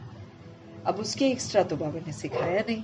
तो इसलिए जब हम मधुबन में जाएं, चाहे कहीं भी जाएं, अगर हम एक्स्ट्रा खाते हैं तो फिर हम भुगतते हैं, फिर हमको भुगतना पड़ता है। तो बाबा कहते कायदे अनुसार खाना होना चाहिए ना। ढेर बच्चे हैं, अब बहुत बच्चे बनने वाले हैं, कितने ब्राह्मण ब्राह्मणियां बनेंगे। बच्चों को भी कहता हूँ तुम ब्राह्मण बन बैठो, माताओं को आगे रखा जाता है। शिव शक्ति भारत माताओं की जय। क्योंकि बाबा कहते हैं कुमारी जो होती है वो तो चलो 100 ब्राह्मणों का उद्धार करती है, ऐसा बोलते हैं, 100 ब्राह्मणों का उद्धार करती हैं। लेकिन ये जो है माताएं जो होती हैं, ये पूरे वर्ल्ड की सोल्स का उद्धार करती हैं। बाबा कहते हैं कितने ब्राह्मण ब्राह्मणियां बनेंगे। बच्चों को भी कहता हूँ तुम ब्राह्मण बन बैठो, माताओं को आगे रखा जाता है। शिव शक्ति भारत माताओं की जय। तो माताएं जो हैं वो पूरे वर्ल्ड की सोल्स का उद्धार करती हैं। जो कुमारियां होती हैं वो 100 ब्राह्मणों का उद्धार, ऐसे 100 जनों का उद्धार करती है, ऐसे कहावत है। अब मम्मा माँ के रोल में आई तो माँ ने पूरे विश्व की सोल्स का उद्धार किया। कोई भी माँ बन सकता है, मेल हो फीमेल बॉडी में हो, कोई भी सोल जो पूरे वर्ल्ड की सोल्स के लिए अच्छा सोचती है वो माँ का दर्जा प्राप्त करती है। बाप कहते जैसे ब्रह्मा जी माँ है ना, वो तो मेल बॉडी है, लेकिन ब्रह्मा जी माँ का रोल प्ले करते हैं। सबको बच्चा बच्चा समझकर सबके लिए अच्छा सोचते हैं। बस ये रोल, ये मर्तबा कोई भी ले सकता है। बाप कहते हैं अपने को आत्मा समझो और बाप को याद करो। स्वदर्शन चक्र फिराते रहो, स्वदर्शन चक्र फिराते रहो। बुद्धि में चलता रहे ना कि हम आत्मा ऐसे पाठ बजाते हैं। स्वदर्शन चक्रधारी तुम ब्राह्मण हो। अब ये दर्शन जब होता रहता है 5 स्वरूपों का और आत्मा का जब दर्शन होता है तो फिर क्या करते हैं, है ना, तब हम फिर से जो अच्छाइयाँ हैं उसको धारण करते हैं, अनादि आदि विशेषताएं, और जो बुराइयां हैं उसको फिर हम खत्म करते हैं। तो स्वदर्शन चक्रधारी तुम ब्राह्मण हो, ये बातें नया कोई आए तो समझ ही ना सके। तुम हो सर्वोत्तम ब्रह्मा मुख वंशावली ब्राह्मण कुलभूषण स्वदर्शन चक्रधारी। हाँ, इतना बड़ा टाइटल है। तुम हो सर्वोत्तम ब्रह्मा मुख वंशावली ब्राह्मण कुलभूषण स्वदर्शन चक्रधारी। ब्राह्मण कुल का नाम रोशन करने वाली आत्माएं बाबा बनाते हैं, तो हमको फिर इसकी इज्जत रखनी है, स्वमान की, और फिर ऐसा सर्वोत्तम पाठ हमको बजाना है। सर्वोत्तम ब्रह्मा मुख वंशावली ब्राह्मण कुलभूषण स्वदर्शन चक्रधारी बनना है। नया कोई सुने तो कहेंगे स्वदर्शन चक्र तो विष्णु को है। ये फिर इन सब को कहते रहते हैं, मानेंगे नहीं, इसलिए नए नए को सभा में अलाउ नहीं करते। बहुत सारे लोग मानते नहीं है ना, फिर वो वायुमंडल खराब करते हैं। इसलिए बाबा तो कायदे से यही बोलते कि नए नए को पहले अच्छे से समझाओ। पहले जब वो उसकी बुद्धि में बैठ जाता है ना, फिर लेकर आओ। अब ऐसे भीड़ लेकर नहीं चले जाओ ना कि सबको ले गए, चलो जी हमने इतने बनाए, हमने इतनों को परिचय दिया। वो फिर कितना वायुमंडल को भी तो खराब करके आते हैं। शुरू में अलाउ नहीं करते थे, समझ नहीं सकेंगे बाबा कहते, ऐसी नई नई आत्माएं नहीं समझ पाएंगी। कोई कोई फिर बिगड़ भी पड़ते हैं। क्या हम बेसमझ हैं जो आने नहीं दिया जाता है? अब कई लोग बोलते होंगे कि हमको जाना है, तो बाबा कहते कोई फिर बिगड़ भी पड़ते, क्या हम बेसमझ हैं जो आने नहीं दिया जाता है? क्योंकि और सत्संगों में तो ऐसे कोई भी जाते रहते हैं, वहां तो कोई किसी को मना नहीं करता है, सब जाते हैं। वहां तो शास्त्रों की ही बातें सुनाते रहते हैं। दुनिया में वो सुनना हर एक का हक है, यहाँ तो संभाल रखनी पड़ती है। वहां तो कोई भी चला जाए, विकार में जा रहा है, कुछ भी कर रहा है, वो जा सकता है, लेकिन यहाँ तो बाबा कहते संभाल रखनी पड़ती है। ये ईश्वरीय ज्ञान बुद्धि में नहीं बैठता है तो फिर बिगड़ पड़ते हैं। बाबा कहते हैं चित्रों की भी संभाल रखनी पड़ती है। इस आसुरी दुनिया में अपनी दैवी राजधानी स्थापित करनी है। ये असुरों की दुनिया है, इस आसुरी दुनिया में हमको दैवी राजधानी स्थापित करनी।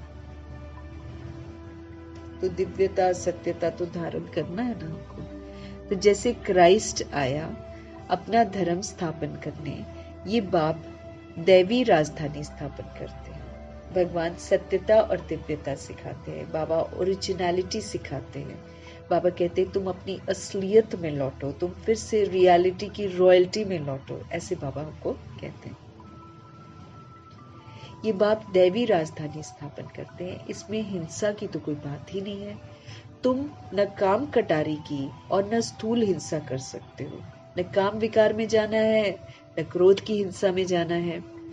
गाते भी हैं मूत पलीती कपड़ धोए, कि कपड़े जब गंदे हो जाते हैं तो उसको तो साबुन लेकर धोते हैं, लेकिन भरिए मत पापा के संग। और गुरु नानक जी कहते हैं मत तो सारी पापों के साथ भर रखी है।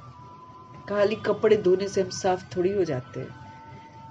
मूत पलीती कपड़ धोए और उसको साबुन से धोए, ऐसा करके लिखा हुआ है, और भरिए मत पापा के संग, और इधर से पाप करे जा रहे हो।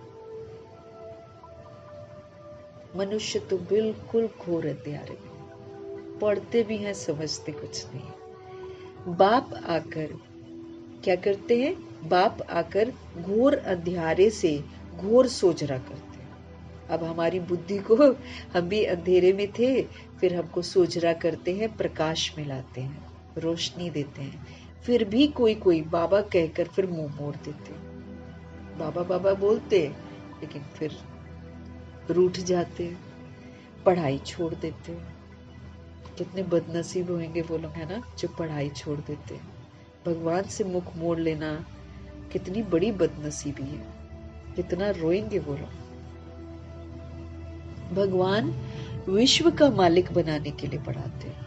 क्यों पढ़ा रहे हैं? शिक्षित कर रहे हैं। वो हमको ये बोल रहे हैं कि ये दुनिया तो खत्म होनी है, अब नई दुनिया आनी है, उसके लिए तुम कर लो सच्ची कमाई, उसके लिए करो तुम क्वालिफाई।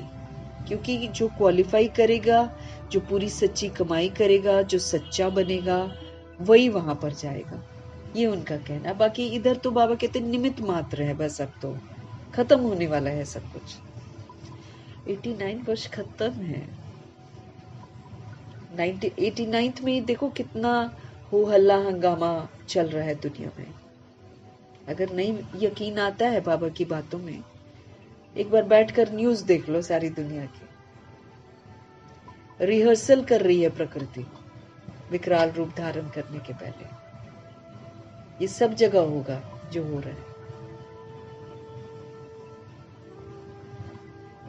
डैम फटने हैं, हमको याद रखना चाहिए। बाबा के महावाक्य हैं, सारे डैम फट जाएंगे। इतना पानी है कि भाखड़ा डैम अगर फट जाए, दिल्ली पानी के नीचे है,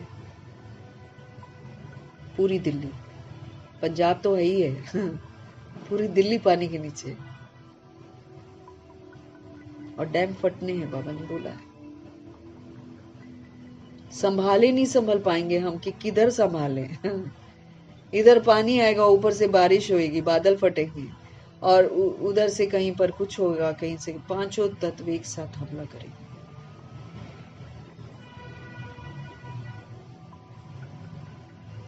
बाबा कहते पढ़ाई छोड़ देते हैं बच्चे। ऐसी पढ़ाई को छोड़ दे तो उनको कहा जाता है महामूर्ख, है ना। मुंह मोड़ देते हैं, पढ़ाई छोड़ देते हैं, भगवान विश्व का मालिक बना रहे हैं, ऐसी पढ़ाई को छोड़ देते हैं। तो फिर ऐसी पढ़ाई को जो छोड़ देते हैं वो प्रभु जी की नजरों में महामूर्ख है। महामूर्ख। इधर दुनिया की दौलत के पीछे भाग रहे हैं, जरूरत नहीं होती है लेकिन फिर भी भागते हैं, तो महामूर्ख ही तो हुए ना वो। कितना जबरदस्त खजाना बाबा देते हैं। ऐसे बाप को थोड़ी कभी छोड़ना चाहिए। एक गीत भी है, आप प्यार करो या ठुकराओ, ये शुरू की आत्माओं के लिए। आप प्यार करो या ठुकराओ, हम तो आपका दर कभी नहीं छोड़ेंगे। ऐसी थी दादियां सारी कि बाबा जो कुछ भी हो, बेगरी पाठ हो चाहे कुछ हो, हम तो भैया आपको नहीं छोड़ेंगे। इतनी वफादार दादियां, जनक दादी और प्रकाशमणि दादी और गुलजार दादी। कितना लंबा पाठ बजाया इन लोगों ने यज्ञ में। कभी भी ये लोग बाबा से बेवफा नहीं हुए। तो ये लोग कहते थे ना कि आप ठुकराओ, आप प्यार करो, हम तो आपका दर कभी नहीं छोड़ेंगे। भक्ति मार्ग का गीत है। बाप आए ही हैं किस लिए? बेहद की बादशाही देने। 2500 वर्ष की बादशाही। ये जो शरीर का बाप है, ये कितना दे देगा आपको जमीन? वो भी टेम्पररी है, वो भी आपकी नहीं है। हद का वर्षा देगा आपको, थोड़े बहुत पैसे होंगे उसका बंटवारा कर देगा। लेकिन ये तो बेहद का बाप है, ये तो बेहद की बादशाही देते। 2500 वर्ष की राजधानी की बादशाही देते। छोड़ने की तो बात ही नहीं है, छोड़ने की तो बात ही नहीं है। हाँ, लक्षण अच्छे धारण करने। छोड़ना वो तो आउट ऑफ क्वेश्चन होना चाहिए। छोड़ना तो कभी भी नहीं चाहिए।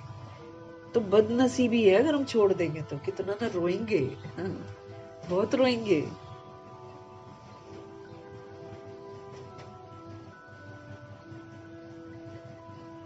लक्षण अच्छे धारण करनी है। स्त्रियां भी रिपोर्ट लिखती हैं, ये हमको बहुत तंग करते हैं। अब मेल्स जो हैं, जो नहीं ज्ञान में चलते, वो तंग करते हैं ना। आजकल लोग बहुत बहुत खराब हैं, बड़ी संभाल रखनी चाहिए अपनी। बहुत खराब हैं लोग इस समय। आत्माएं जो हैं तमो प्रधान बन गई हैं। गंद देखती हैं तो गंद ही करेंगी ना, और करेंगी क्या? सारा दिन मोबाइल देखेंगे, सारा दिन देहों को देखेंगे, आंखें क्रिमिनल हो जाती हैं, फिर क्राइम करते बाहर जाकर, और क्या करेंगे? बड़ी संभाल रखनी चाहिए। भाइयों को बहनों की संभाल रखनी है। हम आत्माओं को कोई भी हालत में बाप से वर्षा जरूर लेना है। इसलिए मधुबन में भाइयों की बड़ी जरूरत है ना, क्योंकि फीमेल बॉडी में कितने सारे लोग अंदर आ जाते हैं, क्या पता चलता है। अभी जो भीड़ जाती है इतनी सारी, इसमें कोई कैसा होता है, कोई कैसा होता है, तो संभाल तो रखनी पड़ती है। भाइयों को बहनों की संभाल रखनी है। हम आत्माओं को कोई भी हालत में बाप से वर्षा जरूर लेना है। बाप को छोड़ने से वर्षा खलास हो जाता है, फिर थोड़ी मिलेगा कोई वर्षा।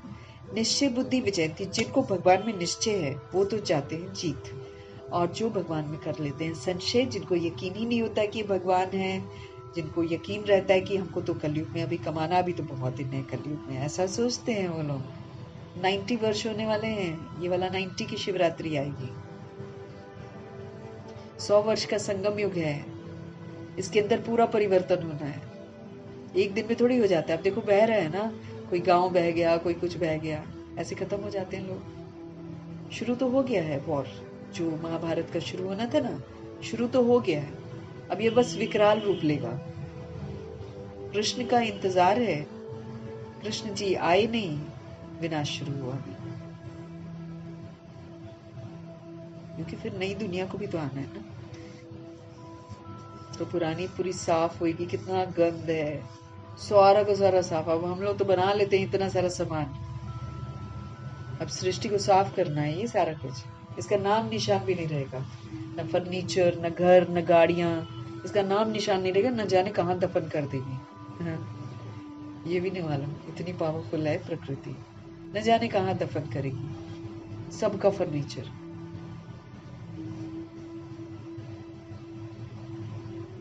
बाबा कहते हैं निश्चय बुद्धि विजयंती, सच्चे बुद्धि विनशंती, फिर मर्तबा बहुत कम हो जाता है। ज्ञान तो एक ही ज्ञान सागर बाप दे सकते हैं, बाकी सब भक्ति है, पर कोई कितना भी अपने को यहाँ पर ज्ञानी समझे, मीठे बाबा कहते हैं, परंतु बाप कहते हैं सबके पास शास्त्रों का और भक्ति का ज्ञान है। सच्चा ज्ञान किसको कहा जाता है ये भी मनुष्य नहीं जानते हैं, बाबा देते हैं सच्चा ज्ञान ना।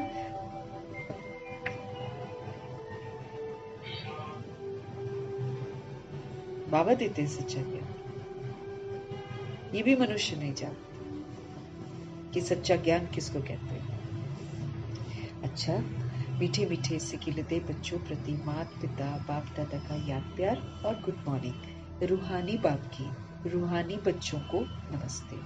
हम रूहानी बच्चों की भी रूहानी बाप को दिल से, जान से, सिख से, प्रेम से, अदब से, पूरे रिस्पेक्ट से, पूरे रिगार्ड से, पूरी मोहब्बत से, पूरे स्नेह से प्यार भरी नमस्ते और तहे दिल से प्रभु जी का धन्यवाद करते हुए धारणा के लिए मुख्य सार है, ध्यान रखना है कि मुरली सुनते समय बुद्धि योग हमारा बाहर न भटके, सदा स्मृति रहे कि हम शिव बाबा के महावाक्य सुन रहे हैं, ये भी याद की यात्रा ही है। ज्ञान चिंतन, प्रभु चिंतन, स्व चिंतन, शुभ चिंतन, मतलब याद की यात्रा, इसमें हमको मगन रहते हैं। अपने आप को हमको देखना है, सारी मुरली मेरे लिए चलती है, अपने आप को देखना है कि हमारे में ज्ञान, योग और दैवी गुण है। हमारे अंदर ज्ञान है, मतलब हमारे अंदर समझ आ गई है। क्या हम ज्ञान स्वरूप होकर पाठ बजा सकते हैं? क्या हम जंगल के राज्य में रहते हुए दैवी राज्य की विशेषताओं को यूज कर सकते हैं? अगर कर सकते हैं तो ज्ञानी है। अगर इस देह अभिमान की दुनिया में मैं आत्म अभिमानी हूं तो मैं ज्ञानी हूं। दुनिया देह अभिमान में पाठ बजा रही है, मैं आत्मा बनकर पाठ बजाऊं तो फिर मैं तब कहा जाएगा कि हाँ मेरे को समझ आ गया क्या। जिस दिन हम सारा दिन चलते फिरते उठते बैठते अपने को आत्मा समझेंगे, दूसरों को आत्मा समझेंगे, फिर आत्मा के स्वधर्म में रहेंगे, बाबा को याद करेंगे, फिर मैं आत्मा परमात्मा का बच्चा, दूसरी आत्मा परमात्मा के बच्चे से बात कर रहा हूँ। जिस दिन हमारे में ये वाला प्रैक्टिस हो गया, नेचुरल एकदम, मेहनत न करनी पड़े, उस दिन हमको ज्ञानी का टाइटल मिलेगा। जब तक हम नहीं है ना, हम ज्ञानी नहीं है। ऐसा नहीं कि थोड़ा समय हम सोल कॉन्शियस फिर हम बॉडी कॉन्शियस, नहीं, वो नहीं कहलाएंगे, तब भी हाफ है हम। ये तो अलाउड नहीं कि थोड़ी देर मैं समझूं मैं आत्मा हूँ और थोड़ी देर समझूं मैं ये नाम और मर्तबा हूँ, ये थोड़ी, फिर तो मेरे को ज्ञान समझ में नहीं आया ना। लेकिन निरंतर आत्मिक स्मृति में रहना, जैसे मम्मा बाबा रहते थे, ऐसे जब कोई रहता है तब वो ज्ञानी का मर्तबा प्राप्त करता है। योग की अवस्था भी मेरी अब बढ़नी चाहिए। एक बाप दूसरा न कोई की अवस्था तक मुझे पहुंचना है। अगर मेरे ख्यालों में एक बाप दूसरा न कोई है तो समझो कि हाँ, योग का लेवल आगे, योगी आत्मा है, ज्ञानी आत्मा, योगी आत्मा। फिर दैवी गुण हमारे अंदर होने चाहिए, धारणाओं में दैवी गुण हमारे अंदर होने चाहिए, तब हम रॉयल सोल्स कहलाएंगे। हाँ, ये रॉयल सोल है, इसके अंदर रॉयल्टी है, दिव्यता की सभी। और दैवी गुण कैसे पता चलेगा? सभी के साथ इसका व्यवहार करना है। ये नहीं कि एक के साथ मैं व्यवहार करूं और दूसरे के साथ फर्क करूं, फिर नहीं, फिर तो हम गलत हैं। भगवान का कहना है कि अजामिल जैसा पापी भी है, उसके प्रति भी रहम दिल बनकर दैवी गुण का उसको सहयोग देना है। कैसे बाबा ने उस दिन समझाया? स्मृति स्वरूप होकर विस्मृत आत्माओं को स्मृति दिलाओ। प्रैक्टिकल में स्मृति स्वरूप बनो, आत्मा परमात्मा का बच्चा, सतुगुणी परम धाम निवासी परमात्मा का बच्चा। ये प्रैक्टिकल में हमारे में आए। ये जो सतुगुणी आत्मा की स्मृति जब प्रैक्टिकल में मेरे को आ जाएगी, तब मैं द्वापर युग और कलयुग की विस्मृत आत्माओं को स्मृति दिला पाऊंगी, क्योंकि वो मेरे बोलने से नहीं सुनेंगे, वो मेरे स्वरूप को देखकर, मेरे वाइब्स को कैच करके चेंज होंगे। ये हमारा, ये ईश्वरीय पढ़ाई का अंतिम जो सबूत देना होगा ना, वो ये है। उसके लिए रोज बाबा बोलते हैं, अपने व्यवहार में दिव्यता को यूज करो, अपने व्यवहार में सत्यता को यूज करो, अपने व्यवहार में ज्ञान को यूज करो। इसलिए बाबा हमको बोलते हैं।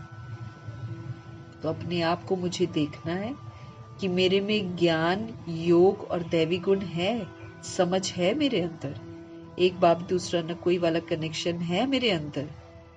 लालच का भूत तो नहीं है कि ये भी खा लूं वो भी खा लूं। माया के वश कोई विक्रम तो नहीं होता है। माया ऐसे ही चारा डालती है, अगर हम वो चारा ले लेते हैं तो समझो मेरे से हो गया विक्रम, हम हो गए माया के वश में। अगर हम माया की नहीं सुनते हैं, हम स्वस्थिति में रहते हैं, तो फिर हम माया को जीत लेते हैं, फिर हमसे कोई भी विक्रम नहीं होगा। सतगुरु जी का वरदान। निमित्त भाव की स्मृति से हलचल को समाप्त करने वाले सदा अचल अडोल भव। निमित्त, करावनहार करा रहे हैं, हम कर रहे हैं, हम कुछ भी ऐसा नहीं, दे अभिमान का मैं नहीं कर रहे हैं। जैसे ब्रह्मा जी हमेशा हाथ पीछे, हमेशा कहते थे मैं कुछ नहीं करता, निमित्त समझते थे अपने आप को। तो निमित्त भाव से अनेक प्रकार का मैं और मेरा, ये आराम से खत्म हो जाता है।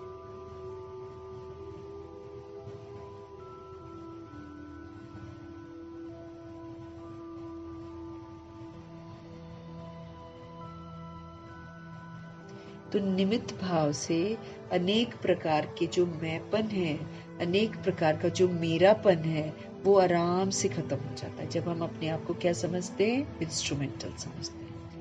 ये जो स्मृति है जो बाबा दिलाते हैं, ये सर्व प्रकार की हलचल से छुड़ाकर हमको अचल अडोल स्थिति का अनुभव कराती है कि मैं निमित्त हूं ना। ये वाली जो स्मृति है, ये सभी प्रकार की जो हलचल है उससे छुड़ा देती है और हमारी स्थिति को अचल अडोल अनुभव कराती है। सेवा में भी मेहनत नहीं करनी पड़ती है। फिर जब सेवा करते हैं ना, तो उसमें भी मेहनत नहीं करनी पड़ती है, क्योंकि निमित्त बनने वालों की बुद्धि में ये सदा याद रहता है कि जो हम करेंगे हमें देखकर सब करेंगे।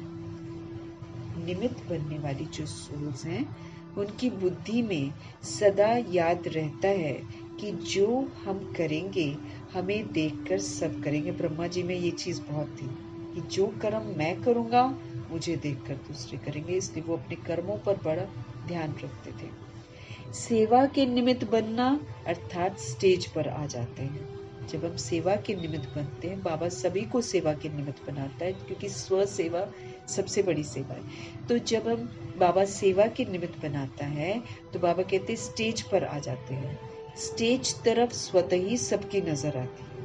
जब हम भगवान के बच्चे बनते हैं तो हम स्टेज पर आ जाते हैं, फिर सारी दुनिया की नजर हम पर है। तो ये स्मृति जो है ना, ये भी सेफ्टी का साधन बन जाती है। हमसे फिर पुट्ठे काम नहीं होते, ये सेफ्टी बन जाती है। क्योंकि स्टेज है, मुझे सब देख रहे हैं। जब ये बुद्धि में रहता है तो फिर सोच समझ कर सोचेंगे, बोलेंगे, कर्म करेंगे ना।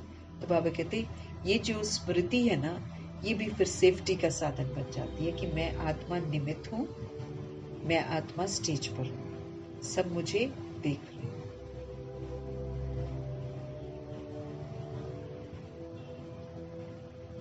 तो निमित्त भाव की स्मृति से हलचल को समाप्त करने वाले सदा अचल अडोल भाव। निमित्त भाव से अनेक प्रकार का जो मैं है, मैं और मेरा, ये आराम से खत्म हो जाता है। ये स्मृति सभी प्रकार की हलचल से हमको छुड़ा देती है और क्या बना देती है? अचल अडोल स्थिति का अनुभव कराती है।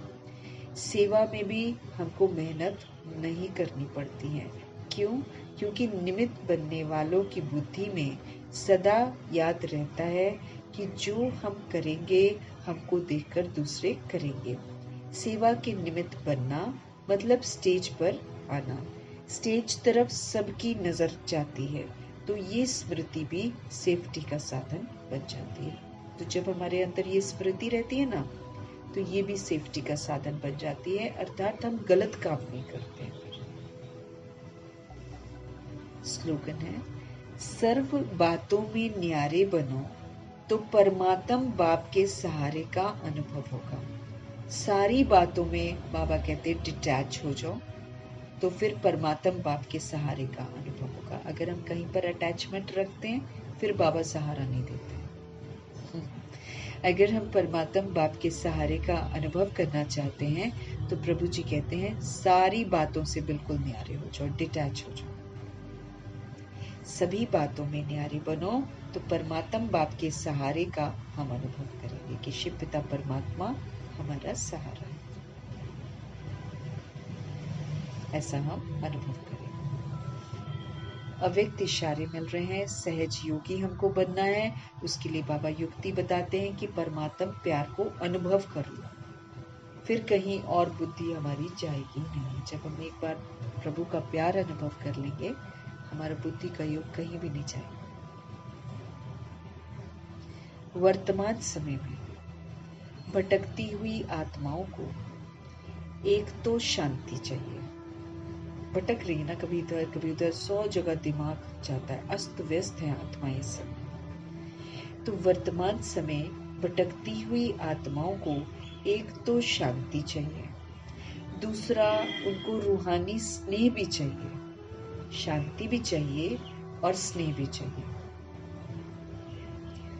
प्रेम और शांति का ही सब जगह अभाव है। प्यार नहीं है, रूहानी वाला प्यार तो कहीं भी नहीं है। जिस्मानी वाला है, सारा मतलब का है, स्वार्थ वाला प्यार है। तो प्रेम और शांति का ही सब जगह अभाव है। इसलिए जो भी प्रोग्राम करो उसमें पहले तो बाप के संबंध के स्नेह की महिमा करो। कोई भी प्रोग्राम करो तो उसमें पहले तो बाप के संबंध के जो स्नेह है ना, उसकी महिमा करो और फिर उस प्यार से आत्माओं का संबंध जोड़ने के बाद शांति का अनुभव करो। पहले तो प्यार दो। हर आत्मा प्यार की भूखी है। तो जो भी प्रोग्राम करो उसमें पहले तो बाप के संबंध के स्नेह की महिमा करो कि भगवान के साथ जो संबंध है उसमें कितने स्नेह है, कितना सुकून है, कितनी राहत है। और फिर बाबा कहते हैं उस प्यार से फिर आत्माओं का संबंध जोड़ने के बाद फिर उनको शांति का भी अनुभव करो। तो जब हम शांत होंगे, जब हम प्रेम स्वरूप होंगे, तभी तो हम दूसरों को कराएंगे ना। तो पहले हमको खुद प्रेम स्वरूप बनना है और शांति का सहयोग दिलाना। तो बाबा हमको समझ दे रहे हैं।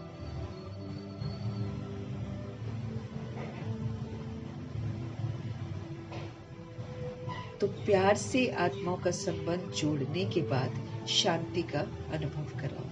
प्रेम स्वरूप और शांत स्वरूप, इसका बैलेंस करो। एक तरफ प्रेम स्वरूप और दूसरी तरफ शांत स्वरूप, है ना। बाबा कहते दोनों का बैलेंस करो। इसका अनुभव सभी सोल्स को कराओ, प्रेम का भी कराओ और शांति का भी कराओ। तो वर्तमान समय रूहें भटक रही हैं और भटकती हुई आत्माओं को एक तो शांति चाहिए, दूसरा उनको रूहानी स्नेह चाहिए। प्रेम और शांति का सब जगह बहुत अभाव है, इसलिए जो भी प्रोग्राम करो उसमें पहले तो बाप के संबंध के स्नेह की महिमा करो और फिर उस प्यार से आत्माओं का संबंध जोड़ने के बाद फिर शांति का अनुभव कराओ। प्रेम स्वरूप और शांत स्वरूप दोनों का बैलेंस होना चाहिए, प्रेम भी हो और शांति भी हो। इससे फिर सभी आत्माओं को सुख देना है। मीठे परमात्मा जी का धन्यवाद करेंगे, ब्रह्मा माँ का धन्यवाद, जगदम्बा माँ का धन्यवाद, गुलजार दादी जी का धन्यवाद, अष्टरत्नों का धन्यवाद, नवग्रहों का धन्यवाद, एडवांस पार्टी की सोल्स का धन्यवाद, बची हुई जितनी भी आत्माएं हैं सबका धन्यवाद।